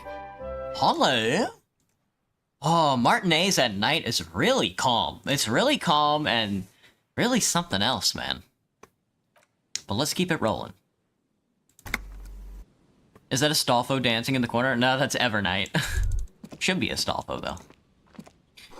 Water lock out of order until Wednesday, 7:15 a.m. We gotta get rid of this recycling. I think the store's closed with the recycling. Butter sign down. You can crawl across it. A crumpled billboard reading, Samaran butter soaks in the canal. 2 ugly lines mar the bright countenance of the blonde boy depicted. What is Samaran butter? Whatever it is, the boy on the billboard seems very happy about it. Ah! Visual calculus me. Just some tasteless advertising at the bottom of a canal. No use rubbernecking now. No use rubbernecking now. He's right. He's right. One of these. Oh, fingerless gloves gives me an electrochemistry point and costs me nothing, which goes crazy. Close the water lock on Wednesday. This will open up a new area of matinees. More Nosafed. I can sell all the Nosafed since I'm never getting another health point. Roy's Pawn Shop, fast cash for faster times. Damn. I like Roy. Some kind of machine, an antique cash register. In the dark, a film projector is whirling away. A bust of a woman, the plaque simply says DEI. You see rows of toy soldiers guarding the rest of the trinkets displayed on the table. Some on horseback, others in rags, others yet in bright blue uniforms. All are stern and unyielding in their duty. You usually get ignored? Well, the chat moves, my chat moves slow enough to where I'm like, it's, you know, I can answer a lot of questions. Oh, thank you for the 20 pumpkins, the 20 roses, and a heart with a crown on it. Thank you, Yumi. Try to find something pretty and cool here. Then use it to win her back. Win her back? Yes. Buy something nice. A figurine. Inspect the knight Big on the men horseback. On big horses, clad in Big men on lamella big armor horses. And carrying flintlocks. The kind that would mow down a line of enemy soldiers in the blink of an eye. Point at the knights on horseback. Who are they? Franco-Nigerian knights. I used to be very serious about these guys. Oh, Kim. A long, long time ago. Inspect the blue uniforms. They're not all blue. These figurines also wear gold coats and caps, complemented by orange trousers. They are variously posed, wielding swords and rifles with bayonets. Not sure how I'm gonna do the garbage review, Graham. I think tonight I'm gonna have to listen to some of those ASMRs, Graham, so I can really study up, so I can start actually writing on the ASMR. I haven't even begun it yet. My weekend finally started today, so. Point at the blue figurine. Are those royalist soldiers? Which ones? The man peers from... those. Yes, they are. I find the paint job a bit gaudy, but children like the bright colours indiscriminately. Inspect the figurines and rags. This set of soldiers isn't meant to look impressive. A few have rifles, but most of them carry pistols. Some even shovels and tall sticks. Are these even soldiers? You're probably talking about the revolutionaries, yes? Yes, they are soldiers. Revolutionary soldiers. More than I bargained? Never. I got the rest of my life. I think their poverty has been exaggerated for effect.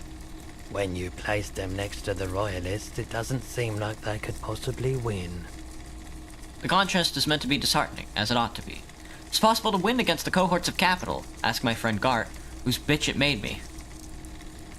It is impossible to win against the cohorts of capital, ask my friend Gart, whose bitch it made me. Damn. Wish it was more nuanced. As it stands, I cannot comment. It means to give people hope. Even we can do it. Maybe. Maybe. He seems to have his own take on the conflict played out in perpetuity by these toys. Might be interesting to find out what it is. Dig up a truly cool figurine in the box under the table. Everything you pick out seems faded, chipped, and sad somehow. Most of them are just broken toys. Step away from the table. Step away from the table.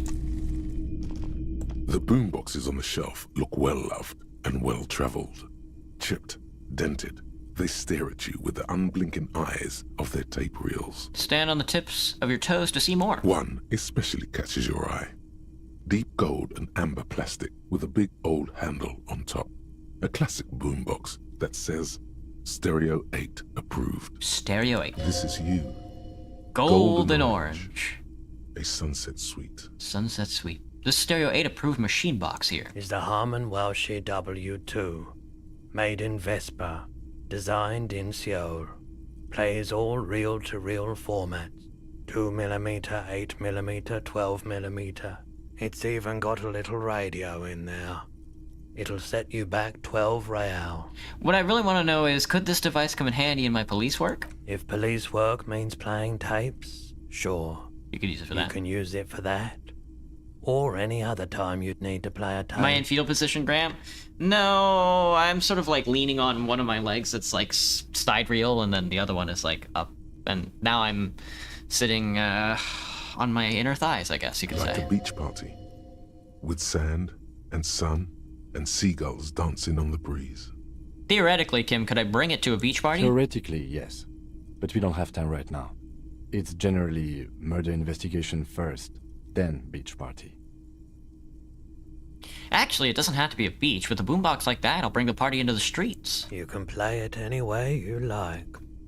And I guess since you're a police officer, no one can arrest you for it. He's right. He's right. A typical Martinez streetlight sits among assorted floor and table lamps. Is it weird to ask that? Nah. What's the game called, Yumi? This is Disco Elysium. Let your gaze run over the streetlight. The light pole has been carefully cut, and the wiring has been redone and attached to a standard indoor plug. The light buzzes faintly, but persistently.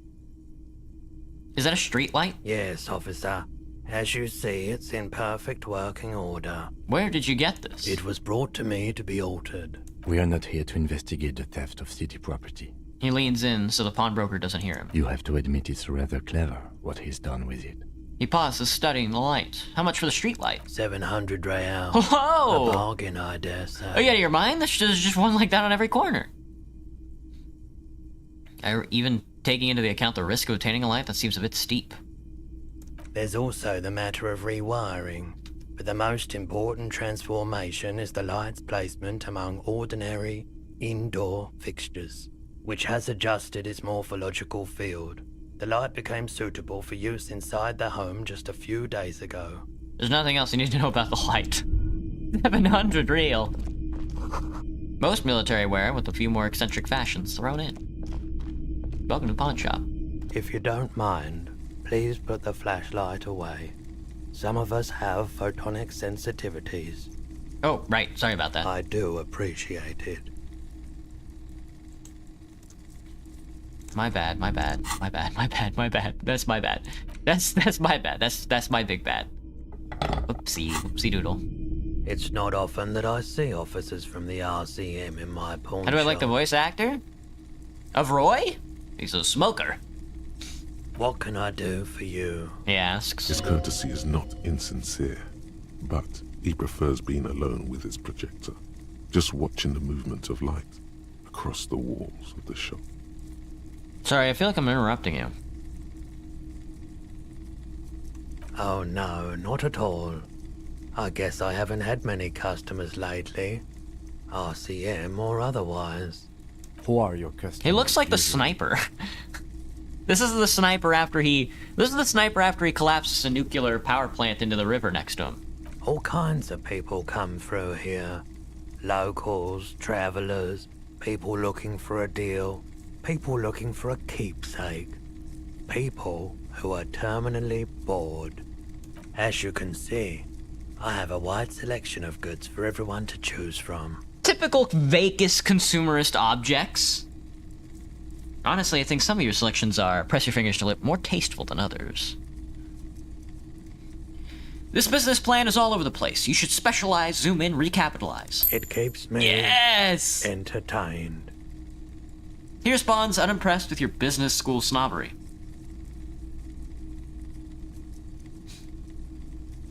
Is Roy high? And if yes, what's he on?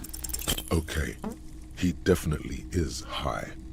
Whatever it is, you've probably done it, and many other things besides. But you can't cut through the jumble of sensations to get to the answer. A guarded man like him wouldn't tell you if you asked out loud. You might be able to aid our investigation. I doubt it, but I can try and I'm disking answer my any elysium. questions you may have. Know anything about the recent hanging? I do my best to keep my distance from all manner of butchery. Really Bad enjoying for my voice, Yumi? business, Aw, thank you. Bad for everyone.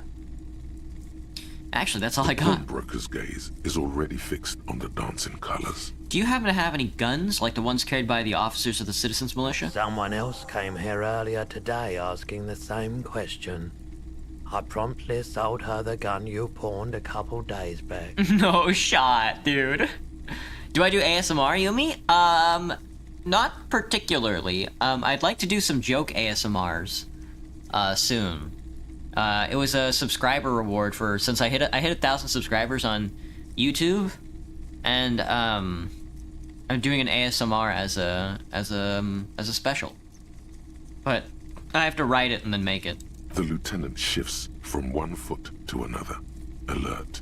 Wait, I sold you my gun. You were adamant about getting rid of it, officer. Said you were undeserving of a service weapon of the Revachol Citizens Militia.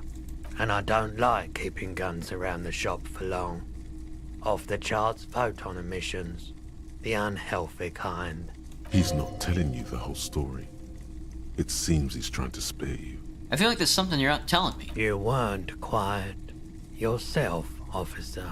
What was I like? You were very distraught. You said the gun was a threat to your life and that you can't trust yourself with it tonight. And that you need the money. When I said that I don't normally buy firearms, you put the gun barrel in your mouth and sort of sucked on it. Then I agreed to take it. Fuck. How much did I sell the gun for? 15 real. Fuck. The lieutenant looks from you to Roy, and then back to you. It's clear that he hopes this tableau might still turn out to be a bad dream. It's not, though. This has got to be the most. Wow. There's pity there, too. In case you didn't notice. Happens to the best of us, I guess. It certainly does. Especially in Revachol. It certainly does. Especially in Revachol. Was the buyer a policeman? She didn't seem like a policeman. Although she kept referring to herself as a pig. Which was odd. I found her interest in the gun a bit obsessive. That's but weird. I was just happy to get rid of it. Truth be told, she was terrifying. Right, so let me get this right. You Lieutenant sold your turns to you. sidearm, issued by the Citizens Militia, and now a civilian is running around the streets of Martinez with it? Am I on Twitch, Yumi? I am. Miraculously, his face does not reveal what's happening inside. There's only one explanation. She must be one of my rabid fans. In that case, she'll be happy to get a visit from us, if we can find her. He looks around, worried.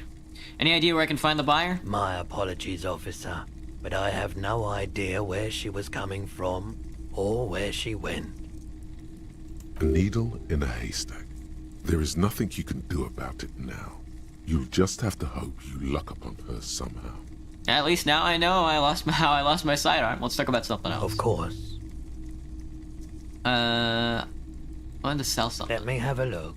I like to sell my clothes. I like to check my pockets. Anything else you're thinking of selling? Lieutenant's handkerchief, pole, postcards. I don't feel like sending the postcards. Another time, perhaps. Let's go, oh. As you turn, a bright light catches your eye, making you squint. Cool. Where's it coming from? Cool. So cool. So cool. Where's it coming from? From a distant sunset, a stage light, flash photography, nowhere in particular. It's just what superstar law officers do. They squint at lights. And they solve shit. You're an officer? I thought you were a detective. A little bit of both. Both, I imagine. Yeah, that's me. I've been establishing my superstardom hard lately. Actually, now that I hear superstar and law official in the same sentence, that sounds weird. No, I've been establishing my superstardom hard lately. You have. You're a big dick cop. Big dick cop. Salam Rocky Baye, badass on the edge disco cop. Time to recede into a ludicrous fantasy world. Here we go. Camera. Lights. Action! With a sudden flash, the world freezes around you, and you along with it. In an iconic monochrome solution, a black silhouette against a rasterized orange world. It's on. It's on. It's on. It's on. I need more points, brother. Some kind of superstar. -2 logic still seems unlikely.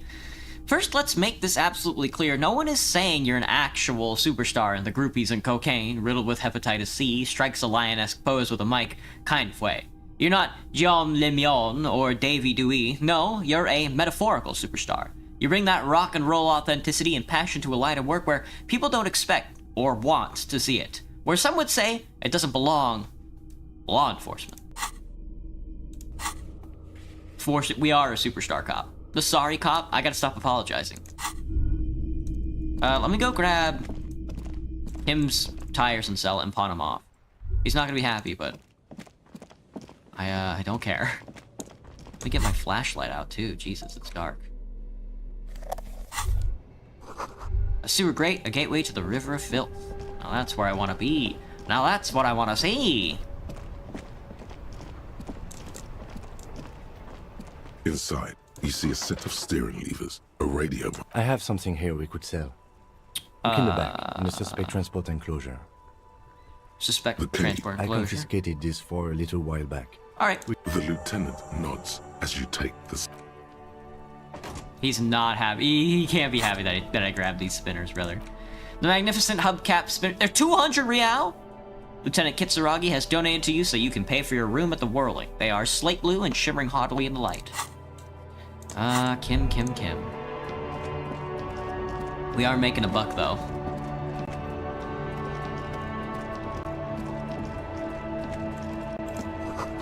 Goods from the lawyer haphazardly litter the surroundings. We really are fighting ourselves this run. You know, we really are... This is interesting, because usually I would build out like an intellect and a motorics run if I wanted to do something like this. You know? If I wanted to be like a capitalist communist. But we're building out only psyche, which is completely countenance to the options that I want to choose, so we fail at everything that I want to be. It's fantastic. It's fantastic in a different kind of way. The bold slogan Humanox covers the truck. An old monument stands in the middle of the traffic island, pointing toward the sea. It looks as if it's been reassembled piece by piece, secured and mounted in the air with the aid of numerous ropes and rods. Who is this? A silver plaque on the statue's pedestal reads, I am Philip III, the Squanderer, the greatest of the Philippian kings of Revachol, son of Philip II, the opulent, father of Philip IV, the insane. What did this king do? What did he do? You have no idea what you did a week ago. How would you know what this guy did many centuries ago? High above you, the king stands triumphantly oblivious to your memory trouble. Thank you, King. Thank you, King Philippe. You the best. Ruins full of snow. No one lives here anymore. Does this need to be cracked open? No. One physical instrument on the white tank top. Sell that guy. 1.6 real. 1.6 real. Hello. The small, wrinkled woman does not greet you. She nods along to something on her radio. A foot. Turn the music down a smidge. Voiceover up a smidge. A photograph is clutched in her hands and there's a warm smile on her face. It's the warmth of a winter night's fire. Maybe she could give you comfort and shelter. Some cigarettes and food money. Maybe she's your... Grandma? Nothing. Her smile just keeps widening. Her hair is gray, like lead. Excuse me, ma'am. I'd like to ask you some questions. No response. Wherever this woman is, your words fail to reach her. Snap your fingers in front of her face. Wait. Lieutenant stops you before you can snap. She's just a distracted old woman. Better to leave her alone. Why? Why? I just told you why. Why did the live count? The live count counts you as 1. You feel like you're not alone, Yumi? I don't know. If you say so. If you say so, I guess we're not waking her up. Why? You don't know why?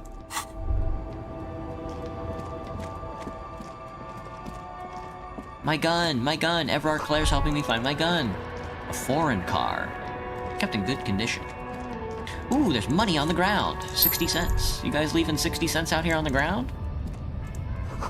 The lorries probably stored fuel here. Now they store booze. It says GRIH. 0.29 cents. Frit sick, indeed. Ooh, a can of magnesium. I'm all shot up. I probably should have saved some of that. Whirling rags. Closed for the winter. Please use the main entrance. Closed for winter? Awful. You think, can I get in? It's locked for the night. And we're gonna have to pawn off some stuff. Unless Everard Claire's gonna let me sleep with him. But I don't think Measurehead's gonna let us in at this time of day. A notice, in case of a strike, press the button behind the guard. A hermetically sealed door locked by electronic means. Look who it is. Well, Graham, if you're still here, if you've never seen, you may have seen casual racism, but you're about to see some ranked professional racism. Nobody betrays your degeneracy. Yeah, Measurehead. His body totally betrays his degeneracy. The young woman at the giant's side agrees. Don't say anything. Size him up first. Say nothing. Size him up. Are you admiring my morphophysiology? A ripple of muscle passes underneath his skin. He lets you look. It must be frightening to stand in the shadow of this racial pinnacle. Racial pinnacle. Sandwich, you are not in danger because you are not a threat to me. What do you mean my body betrays my degeneracy? You have succumbed to Al-Ghul. Al-Ghul. His face contorts in disgust, as if he were smelling a dead rat. You reek of it. An invisible sword of Al-Ghul emerges from your throat. You cannot see it, but others can. It is making the woman in my company sick. Him, is it really so bad? I just drink a little on the weekends. Your mouth moves, but the one who speaks is Al-Ghul.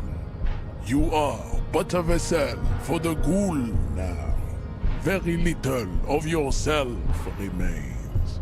Indeed. Occidental Haplogroup B4 is done giving orders around here. The influence of the ham sandwich race is waning. The influence of the ham sandwich race is waning. Oh no! What does he mean by that? The Occidental Haplogroup B4 is done giving orders around here. The influence of the ham sandwich race is waning. Brother, if Twitch... If Twitch moderators had a brain, they'd ban me right now for saying that. Show him the ham still got it. Show him the ham still got it. Let me make this clear. I'm not drunk. I'm a cop. Actually, I think the ham sandwich race still has it in them. Willingly calling yourself a ham sandwich, how far the Occidental Haplogroup has fallen. You were once a noble and powerful race. God, yeah. You gave the world eugenics, electricity, and powerful weapons of war like missiles and aerostatic aircraft. You made great gains in metallurgy, race theory, and statecraft. Now, you dominated lesser cultures, like the deformed Hemians and the inexplicably potato-obsessed Khoikos. But now your ascent to the genetic summit has halted. You are obsessed with sadness, and with frivolous pop culture. Obsessed with sadness and with frivolous pop culture. He got my ass. He fucking got my ass. I am obsessed with sadness and frivolous pop culture. You will be superseded. Isn't that right, babe? It is, baby, yeah. You know it. You're right about this. Now I just need you to let me go into the harbor. Enough with this begging. You should leave the stage of history with dignity by inviting the other races to a great world war. A great world war. Bring your troops to the Seminine Islands and to Boogie Street, and we will pulverize you. When you are gone, we will build a museum for you. The walls will be lined with bottles of Al Ghul, your beloved beverage. Inside, we will store the odes to homosexuality you call art, and your microcephalic skulls. You serve the Union, don't you? Aren't they white? Don't be vulgar. White or not has got little to do with this. The race enigma runs much deeper than that. He turns his eyes towards the harbor, seemingly bored with you. He's double your size. Is he not a perfect racial specimen, Graham? Is he not the fundamental endpoint to all physiognomy? Surely his race is superior to mine. There must be some friction there. He's keeping it well hidden, however. Yeah, but you still serve them. How does that factor into your life? Mr. Clare is a man of vision and means. He has the will to confront polycultural capital, something your race, naivistic communists, never did. Also, to serve is noble. It takes discipline. Your petulant individualism has only contributed to your race failure. It is lax and moronic. My jam is a mysterious fourth thing. Gross. Communism's pretty cool. Idiotic communism is the single greatest contributor to your race descent. Everywhere around you. The fruits of its failure to challenge the world order. Individualism, rock and roll music, sexually transmitted diseases, above all, rampant multinational finance still reigning large. Tell me, where have you gotten your love of pathetic communism from? Degenerate youth culture? Rock and roll music? Youth culture does not affect my thing. I've gotten it from disco, actually. So true. Yeah, let's hit him with the... No, it's true. I'm a rock and roll star and a rebel. Rock and roll is moribund. Only Koikos listen to it anymore. There is no life left in it. Well, he's right about that. People abandoned it long ago.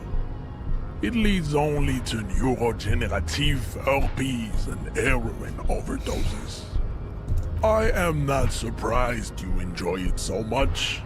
This has happened to many of the side products of the inevitable cultural victory of the Seminese race. Okay, I'll bite. Who are the Seminese? The South Island race. Haplogroup A4A.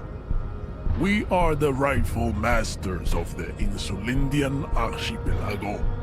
We descend from the Areopagites of ancient Pericarnassus and arrived here 4,000 years ago. Millennia before you. Millennia before you. We are the future. That is all you need to know. So you were born and raised on the islands before you moved to Revachol? I am a descendant. The narrow streets of Ulumbuir are with me in my genetic dreams. I see young Seminese women walk into the grey mass on Ile de Fantôme, waiting on immaculate conception from the pave. Damn, what the fuck? So you did come from so you did not come from the islands? No. Cranes his head. I have heard about it on the radio. God. He would be appreciative if you did not further chase this line of inquiry in front of the women. Cool. Yes. Tactful in front of the women. Me when I'm tactful in front of the women. Kim, what do you think about this? I don't think anything about this. We are wasting our time having this conversation. Your pedomorphic friend is right. You should leave here with your tail between your legs, contemplating race extinction. I am an immovable obstacle. You know anything about this mug? He does not so much as glance at the object. Put this into the trash lately. Know anything about it? Stop showing me your pathetic cup. I have no interest in it. What are those tattoos supposed to mean? Racists are generally not very good examples of their race. True. He gestures towards the lorryman down the street. I am not like them. Not like them. I am craniometric perfection. Craniometric perfection? I have taken the trouble to permanently draw a phrenologic grid on my skull and features. This should dispel any doubt. I see. You're right. That's craniometric perfection. My race does not stand a chance. Correct. I will subscribe to your advanced race theory, good sir, if I can. Ask what kind of races there are first. Classification is core to this stuff. Measurehead, I'm new to this world. Help me understand its races. I need to know what kind of different races there are. Do you? This is for the thing. The lieutenant looks toward the harbor's electronic door. Lets out and an then, audible. to you, he lets out an audible sigh.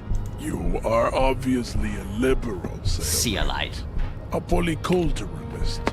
I can see it from your love of microtechnology and your sartorial choices. Do not deny your friend the truth you have denied yourself. There are 3 categories of race. Type A, the heroic races.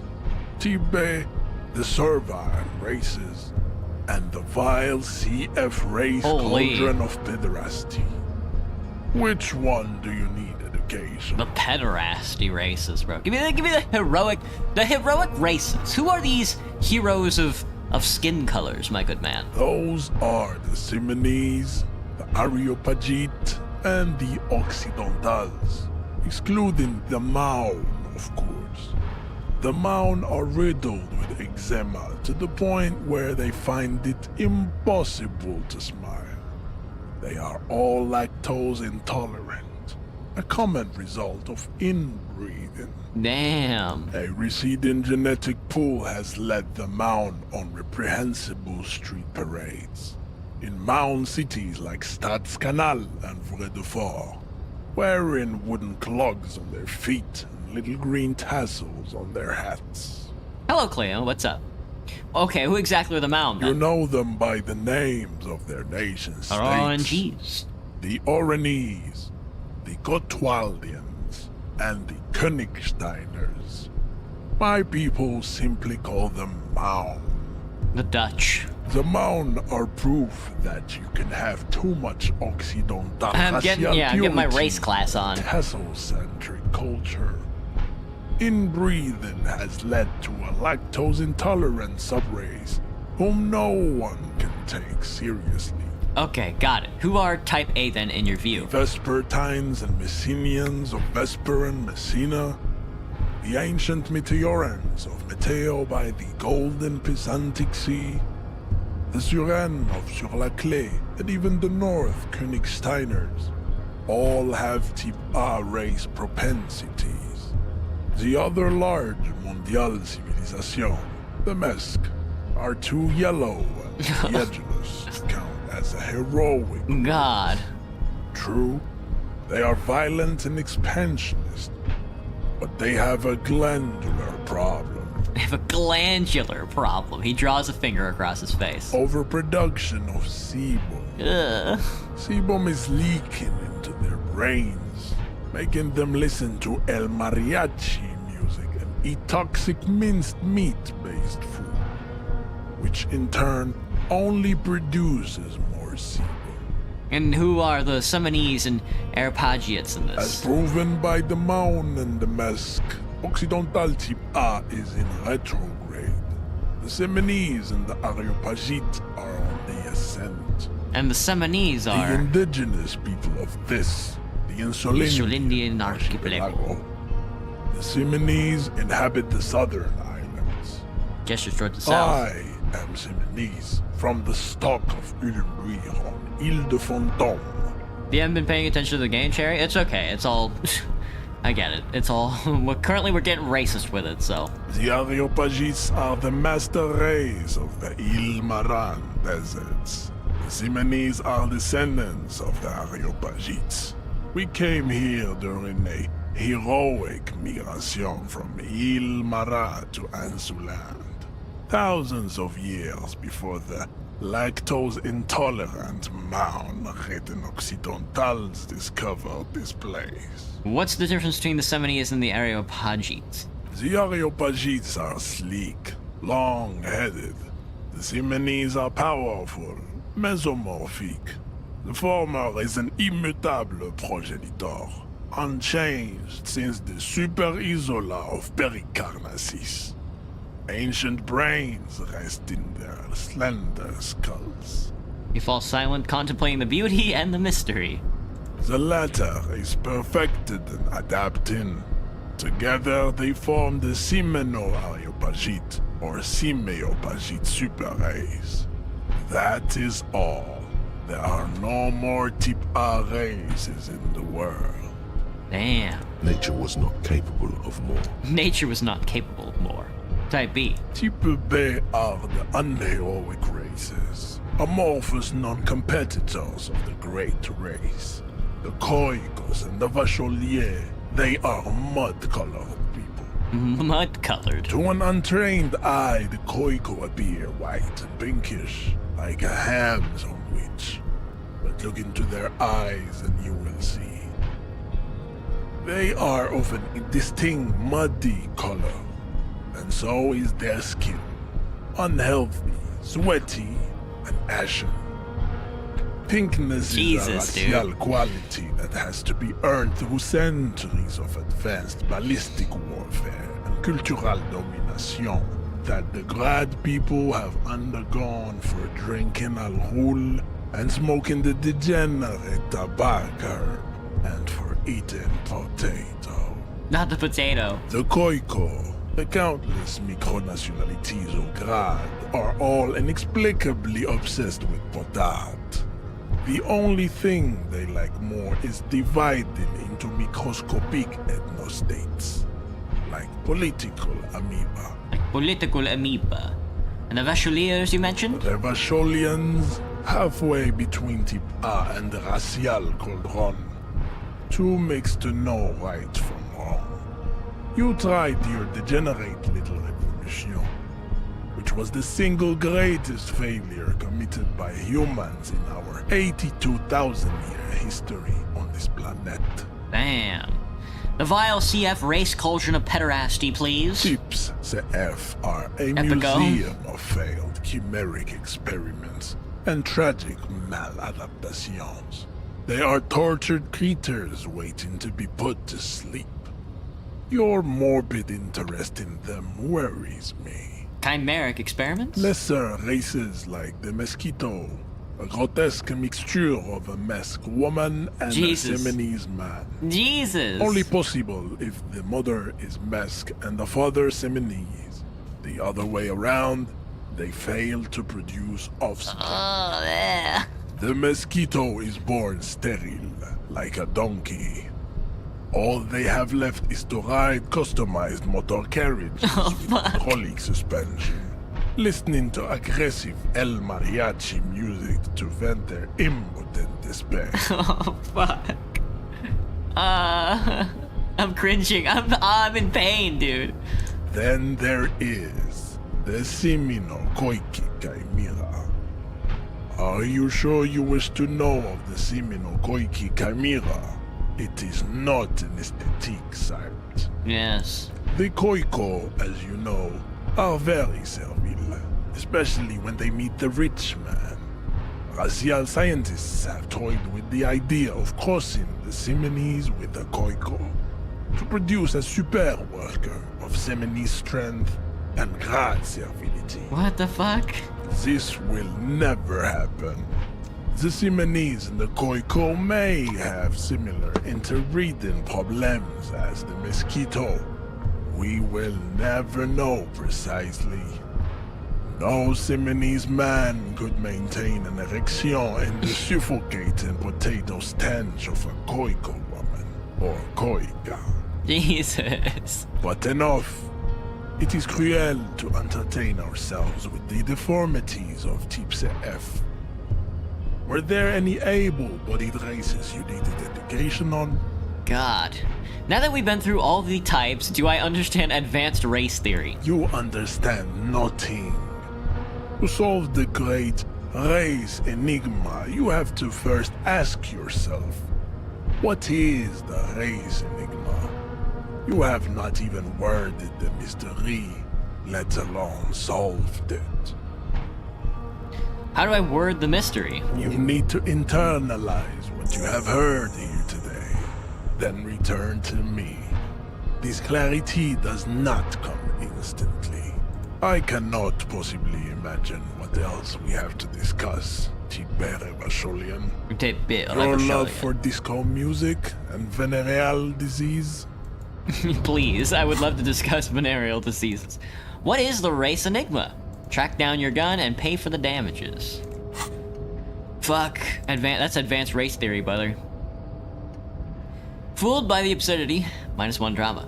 A mass of fantastic races swirls in your head. Desert pygmies playing with their own excrement, Koikos juggling potatoes, Zima-ridden Mons grinning and dancing on wooden clogs. Everyone is there. The whole race gang. Plus some that you may have come up with yourself. The thieving subkips and the Seolite cast of fortunates, hatching some kind of scheme. In the eye of this race Empyrean, a vertigo reaching up to the heavens, you sense something, drawing nearer. Near. Fuck. Oh, we're gonna have to internalize that. We're gonna have to level up and internalize it. Oh, I'm not even close to leveling up, though. You mind if I can't get past it? Oh, fuck, dude. That shit's so fucking cringe. That shit's so fucking cringe. Alright, let's sell the hubcaps and then pay our bill. Jesus Christ, dude. Jesus Christ. Oh, I got 11 bucks, though.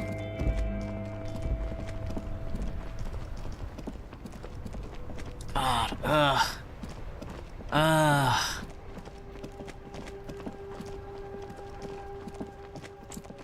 Me learning about racism? Fuck. Fuck, dude, fuck.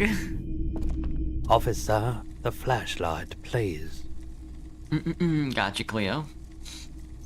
You're so lost, Yumi? How am I recovering from this? From racism? Never. Oh fuck, I forgot about the flashlight. I'm so sorry. I forgore. Greetings on this fine night. How are you still open? What brings you here? It's cool that you're still open, big city vibes. The pawn shop is always open. We can electrochemistry him again. Feeling warm and enthralled by the movement of light, while the mind continues to race forward. Lucky bastard. He's probably on Pyrrolidon. It's tough to come by on the street. Pyrrolidon? What's that? A drug developed by the military to treat and prevent radiation sickness. It has psychedelic side effects, and it makes your eyes turn yellow. To me, is it just really warm in here? I try to keep the shop at a comfortable temperature. There's a note of indignation in his voice. Interesting. Those triangle patches on his vest, you have a feeling they mean something, like they're similar to the halogen rectangle on your jacket. Say, what's with the triangles on your vest? I was with the Emergency Relief Brigade. You know, after the People's Pile disaster.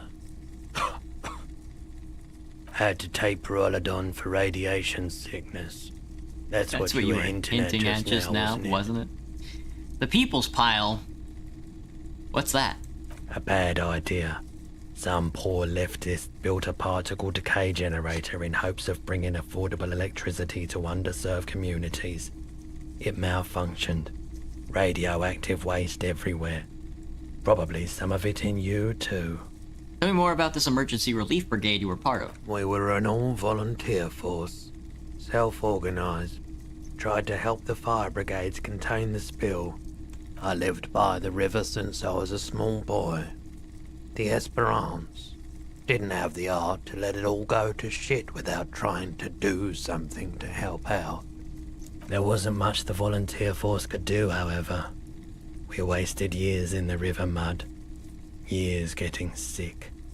He looks at the spiring light and stops. Must have been tough, radioactive cleanup. There's a reason why everyone's tried to forget any of it ever happened. And why no one has tried to repair or replace the pile. So much disappointment. And early deaths. Cancer mostly. And we knew all that was coming even as we were cleaning up as best we could. Whose fault was it that the generator failed? No one's. Everyone's. He sighs and shakes his head. So much bitterness. A bunch of poor people built themselves a primitive nuclear reactor, hoping for the best. What do you think is going to happen? How'd you end up running a pawn shop? The cleanup happened 15 years ago. I was young then. Later, my second aunt died. Left me this shack and all the assorted junk in it. So I came to Martinez. People told me don't go there. It's a shithole. I said, people, we just had a nuclear pile meltdown. I'm gonna get as far away from Forburg as I can. Still in the same city, but... He shrugs. Thank you for telling me. I like the theory more than the story. Outward movement, not vortices. Yeah, you gotta get in on those vortices, my man. Care to share me some pyrohelidium with me? Have you tried it before? It's almost like he's worried for you. The lieutenant steps away, pretending to admire some of the knickknacks on display. Looks like he doesn't want to get involved. Want to get involved. Go ahead then, he thinks. As long as you can walk straight, I don't care. I haven't, but don't worry, I can take it. Every day. Never mind, I ride the pyro every day. You look the part. Here you go, man. He presents a very large cap-shaped object in the palm of his hand. Very odd looking. Not so sure about this. Thanks, man. Of course. I'd like to sell some Yes, stuff. we'd like to sell these hubcaps. Lieutenant steps in and hands him the spinners. Roy takes the hubcaps from the lieutenant and inspects them. The spinners appear iridescent in the dancing light of his pawn shop. Yes, these are very, very good. Did you defraud some foreign prince for them? Jump-a-mesk banger? No matter. I'll give you 200 real. No one was defrauded or jumped, I assure you. The lieutenant explains as the pawnbroker opens the register and counts the cash. Of course. I meant no offense. 200 real for you, officer. Delightful doing business with you. Do come again.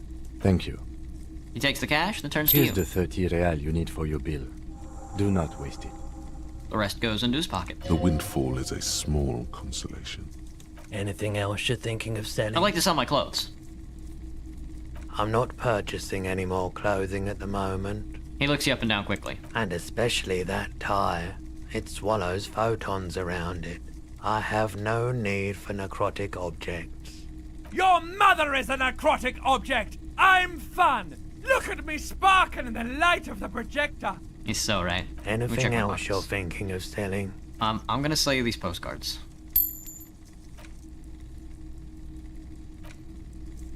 And I'll hold on to these for now. Thank you. Another time, perhaps. Another time, perhaps. Can I talk to my necktie? I can't. Gives me a vivid imagination, though. Pyrohilidon. +1 psyche, -1 health. A pretty little puck-shaped cap of purple liquid that can bring on anything from hot flashes to military-grade psychosis. With sufficient tolerance, however, it can make any weather feel balmy, if only for a little while. Gives me +1 psyche and -1 health. The full psyche stat? It gives you +1 full psyche stat. That goes crazy. Well, got the money for the tab. Let's hit the hay, lads. Let's hit the hay. Tomorrow's a big day for us. We got a couple more things we gotta investigate. Some more people to talk to. What's the deal with that dead body? Is Kuno still out here fucking kicking rocks? Kuno's still out here faffing about.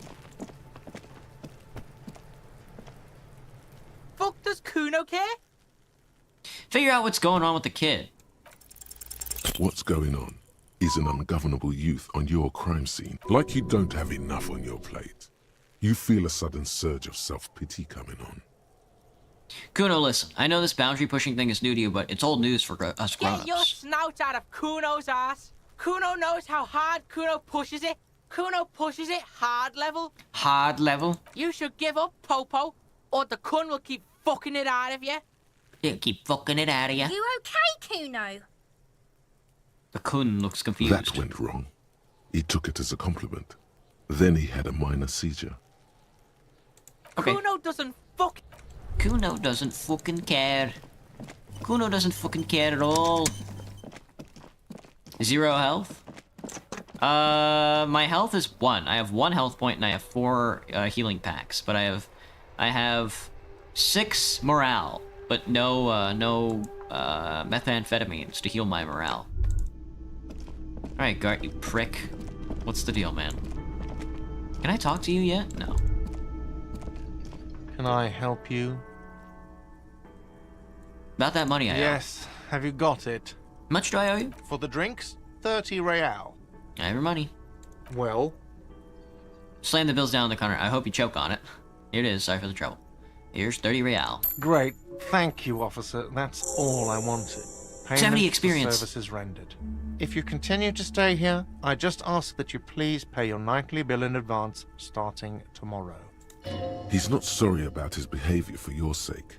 Now that you have money, he really wants to make sure you're not angry with him. The electronic lock to your room has been disabled till 9 p.m. tomorrow.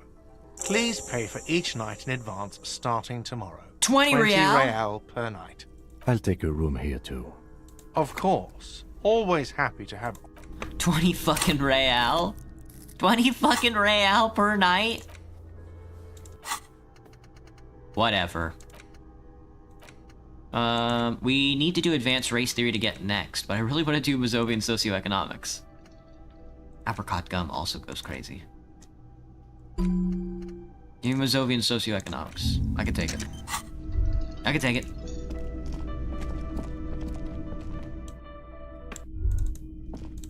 Knock knock. The door is closed. Still, the lieutenant gives you. He doesn't like where this is. He doesn't like where this is going. Kick down the door. Oh, I never talked to you. I never talked to, Kim. Yes? I guess it's the next day, so I guess it doesn't matter. Fucking 20 bucks for a fucking room? That's too much money, brother. This is the door to the room. Good night, Lieutenant. Just a moment. You had some questions earlier, I believe. And besides, we should discuss our progress on the investigation. Let's go out to the balcony. Okay. Okay. Okay. The air outside is brisk. The lieutenant is silent for a moment. He listens to the traffic hum. And then? Where shall we begin? We should talk about the investigation, first and foremost. But I also remember you wanting to discuss the RCM? What are our powers exactly, the RCM? They're quite limited, actually. The power officers of the Revachol Citizens Militia exercise most frequently is imposing fines of up to 1,000 real for offenses, in accordance with an interdepartmental schedule. 1,000? Why not more? The RCM's primary role is to ensure safety. We are not really supposed to play any part in the economic structure of Revachol. Wouldn't that be an easy power to abuse? Yes, although indirectly, as citizens can always request records from their local station. Officers of the RCM have been known to take bribes of less than the prescribed fine amount. It undermines trust in the RCM. Okay, what else? We can arrest people, of course, but rather than bringing someone in directly, it's preferable to serve a station call slip. It prevents confusion and overcrowding. Wait, how can you be sure the arrestee will show up? You can't. Those who don't show up become fugitives, though, and have fewer legal rights when they are eventually caught. It's about power projection. Thus far, they seem to mostly show up. When power calls you, you come. But power itself is a fragile trick of perception. I see, and if someone resists? As you may have gathered from the fact that we are expected to carry a record of our kills, like the one in the watermarks, we are permitted to use whatever force is necessary, and strongly admonished not to abuse that power. Wait, so if I kill someone while on duty... You have to supply compelling evidence for why it was necessary to use lethal force. In these cases, your partner is usually your witness. Not a good position to be in, by the way. Internal Affairs handles these cases thoroughly, by cross-examining you for inconsistencies. It is hard to cover for anyone, which is for the best. What happens to the people we convict? We don't convict. We arrest and send them to coalition government courts in Courron and La Delta. The prosecution works off our testimonies and records, which is why it's paramount to keep them. He taps on his coat pocket where he keeps his notes. And who makes all the rules? The coalition government, and the moral intern, more broadly. The RCM was formed by the coalition government to restore order in the international zone after the revolution. So we did. Now we attempt to maintain that order. No more, no less. His gaze is absently fixed on the window below that just went dark. The RCM was formed by the coalition government to restore order in the international zone after the revolution, so we did. Now we attempt to maintain that order, no more, no less. Or perhaps it is better to say we were allowed to form. It's a point of contention whether the citizens of Revachol or the coalition government founded the RCM. Let's say it was the coalition government. It's probably more honest, yes. Either way, the moral intern leases us the right to keep the peace in this city, and they will take it away if we misuse it. The moral intern, what is it? The Moralist International are the world's largest political organization. You know who they are. They have been running this place after the revolution failed. If I didn't know, how would you describe them? They're a union of center-left and center-right parties. They are a union of center-left and center-right parties.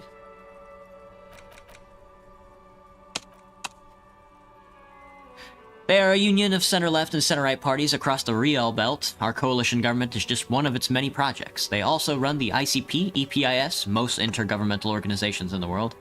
What do they believe in? What do they believe in?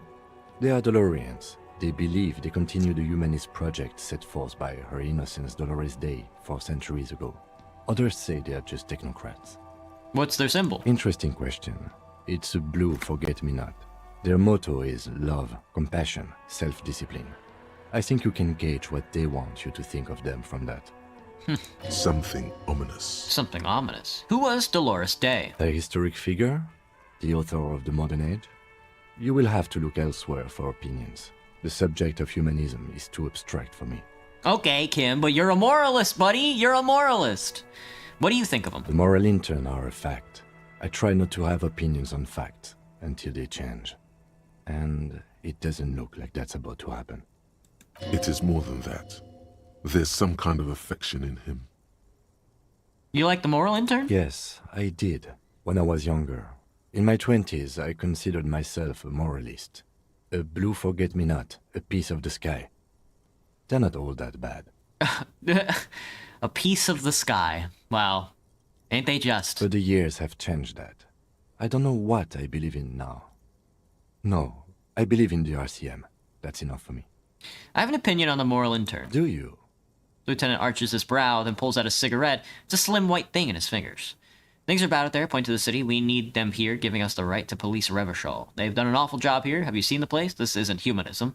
We're stooges of the world's biggest bourgeois organization protecting bourgeois rights. Mutter silently. Immigrants, liberal kips, fucking men are turning into women. On second thought, I don't have an opinion. We are the stooges of the world's biggest bourgeois organization protecting bourgeois rights. No.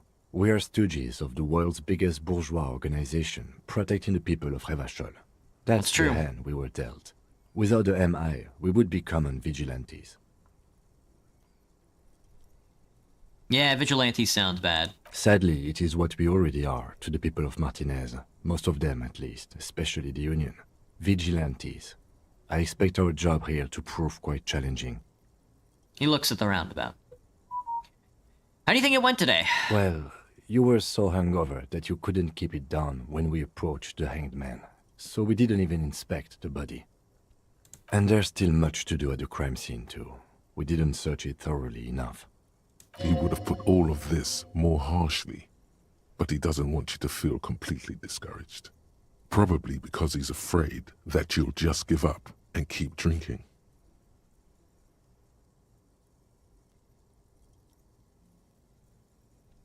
Part of the plan, starting from the outside and working back towards the scene of the murder. It's not my job to evaluate your methodology, officer. I'm just going through the facts. As for the interviews, we weren't able to find the union leader, Everard Clare, much less interview him. So that's on the to-do list for tomorrow. We didn't talk to the Wild Pines rep. We really must do that tomorrow. Above all, though, today was exhausting. What's with all the running? What's with all the we running? Run a lot. Is that a standard Precinct 41 practice? It's part of the Jamrock Shuffle. It's impressive, to say the least. For a man your age, especially. He thought he nods thoughtfully, tapping his fingers on his cigarette. Those are some stylish shoes too, by the way. Those loafers. Must be hard to run indoors like you do. He smiles suddenly. I didn't know you smoked, Kim. I have a cigarette every night when I go over my notes. It's something of a ritual. This is where Theo expanded his dictionary.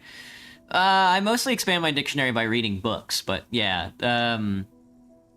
Disco Elysium has such succinct quotes about the way that our society is put together that it's kind of hard not to, like, absorb it. Oh man, he looks so devastatingly cool with that cigarette. How do you get so cool, Kim? You mean this? This isn't cool. It's an unnecessary trial of will, and unhealthy. He flicks the ash. Keeping the habit within the parameters he's given himself takes a lot of focus. It would be easier to simply quit. I think I might want to pick up smoking. Do you have any more cigarettes? I apologize, but I only brought one with me. I have exactly one cigarette every night while going over my notes. Right then, the debrief. Yes. It's been a long and eventful day. Say nothing, just look into the night. The dying lights of the city shimmer below. Slowly, like luminous clouds, they pass on his lenses. The lieutenant looks at his slim cigarette, contemplating the next drag. This soldier is the highlight of the day for me, he thinks. This little stick right here. Damn. They really don't like us here. And the mouth on that kid, Kuno. It's different in land, in Jamrock and the GRIH. Why are they like this? It's our fault for leaving this place to the dogs, to the union, to the company, not daring to come here more often. This place has fallen between the cracks, the jurisdictions of our two precincts. And in Jamrock and the GRIH? We run this city. West of the river is RCM land. He looks at the dark silhouette of the equestrian monument cutting into the night sky. It's incredibly hard. Human beings are... But we are in control, and it's worth it. The organization works. Our systems work. If they didn't, the city would disintegrate. Awful, awful, awful, awful, awful. Shut the fuck up, Kim. Kill this guy. Moral intern, shoot this moral intern bastard. Night.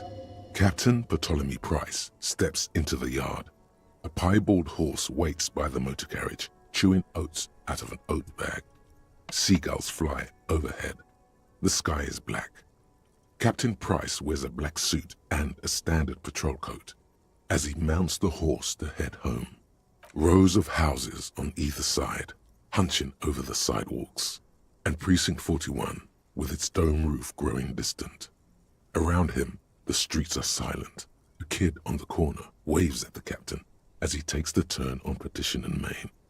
The horse neighs. The captain nods back. Thanks, kid, he thinks. He's grateful. He's grateful. Omega Law. Hope our investigation will help improve the situation here. At least do some good. Me too. But I wouldn't count on any drastic changes in our lifetimes. Thank you for this. Yeah, it's getting very cold now. Let's go. He puts out the stub of his cigarette and looks to the door.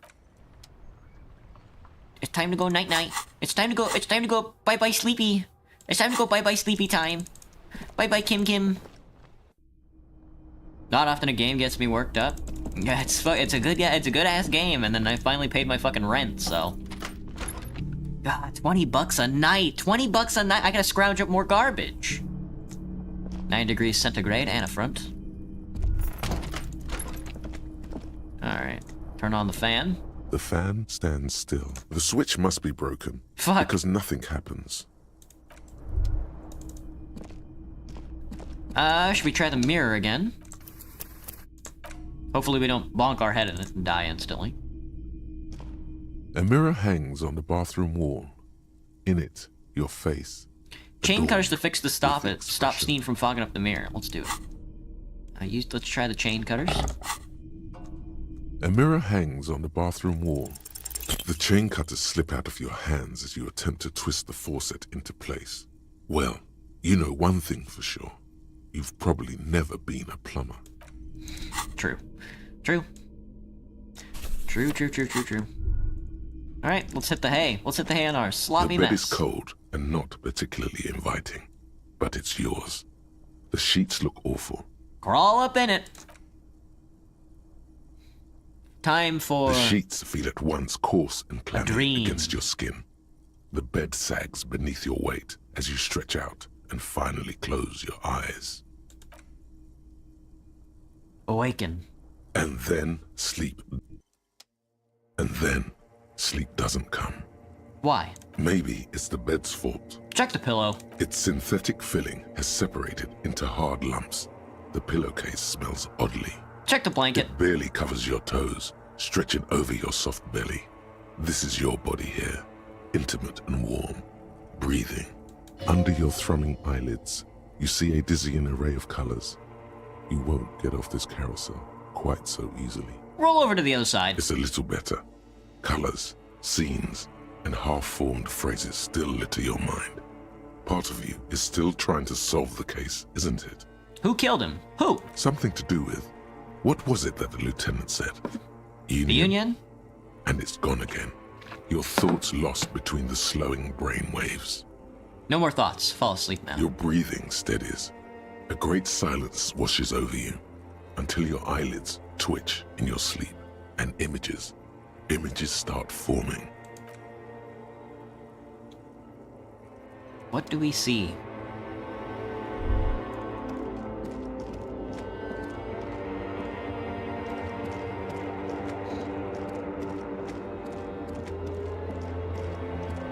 Oh, it's time for a disco party. It's me, brother, it's me. I'm the one hanging from the tree.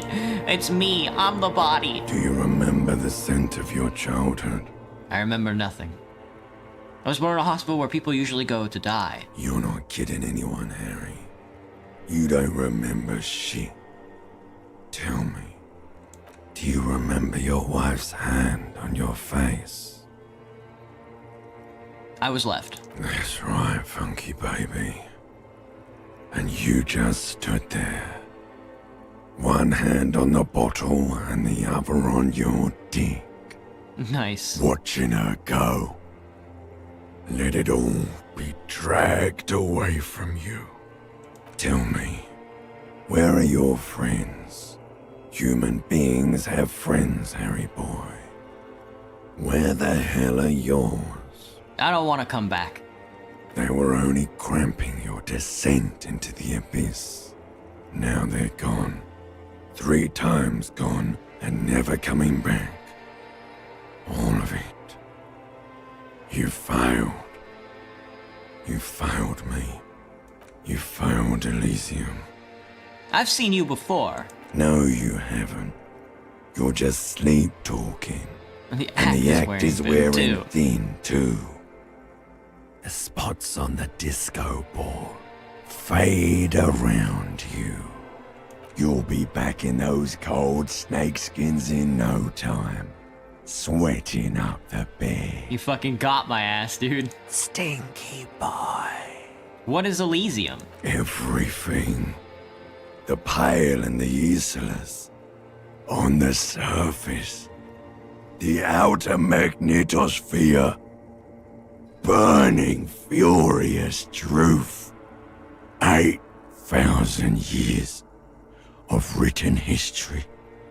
You really dropped the ball, Harry. 4.6 billion people And you failed every single one of them. You really fucked up. You really fucked up, Harry boy. You're not coming back from shit, thrashing around in that high conductivity state of yours, bumping into things and acting like a clown. Who are you kidding? My mind is tired. Help me. Help you? Why? I can't hear you. The rest is just a word dream. Jumbled up garbage. The pictures are gone. The bed rises to meet you. A thin sleep-like state. More glass than velvet. Grinding in your head. Damn. So something is wrong. My limbic system. Sleep shouldn't be this bad, this dry, this unnourishing. There's something wrong with your thoughts. Some kind of new type of hangover. There's another type of hangover? Oh yes, party boy. And it's worse than the one before. Just think of the shit you saw. Here it comes too. So soon already. A silent alarm goes off in your head like clockwork. Barely let you sleep at all. Time to get those clothes on, Harry. Time to go to work in the shit factory. Damn. I guess it's time to go to work in the shit factory. My fucking I got this splitting headache. Kim, give me a fucking Dayquil. Wake up, Harry boy. Please don't have a heart attack. Oh god. It's a physique check. Good going, buddy. Oh god, what the hell was that? Oh, just a dream. You have ones like that all the time. You feel even worse this morning than you did last night. The hell's going on with me? You mean, why are you so tired? Too tired and down to even think? It is worrying, isn't it? You can't be a detective like this. Detectives need to be able to think. Why is this happening? It's just that your heart has finally pumped all the speed out of your system, Buster. Time to get some more. Time to get some more. Don't do that. Stay strong. Don't do that. The hangover will wear off. You don't need to keep doing this to yourself. No, I can take this. I'm not gonna go looking for speed. Are you sure? Ready to live as this pathetic shell of yourself for days? Basically, a week. Let's be honest, 2 weeks. Maybe 3. You won't make it. Half then, you will be fired. That's a lie. I can do this without the speed. Half the town won't be dead. Suit yourself, slow, sad shell man. See how you do without your spark. Okay, see how you do without your spark. He's right. If I'm not mistaken, a big part of this game is that the drugs don't actually provide any negative sides to you. But that is part of the story, is that you are on drugs. It's very intuitive. But anyway, lads, that was a little bit of I was doing a bit of my Elysiuming my disco. We finished the first day. We paid off our tab, which is expensive, and we also have to pay our rent tomorrow, which is 20 fucking rail in the night, which is god awful. But anyway, I hope everybody had a good time. Disco Elysium is a fucking fun game, and trying to combat your own body against the thing that you want to do, you know? Not having any stats towards like intellect or like motorics or even like body means that everything goes into like your emotion and being like, and just like flailing around the investigation and the world around you. Especially in relationship to like the failed revolution is something special. But I'll see everybody tomorrow for Thursday night for Still Wakes the Deep. I hope everybody has a good night. I will catch you then. Bye-bye, everybody. Johnny, bye-bye. Johnny, bye.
you.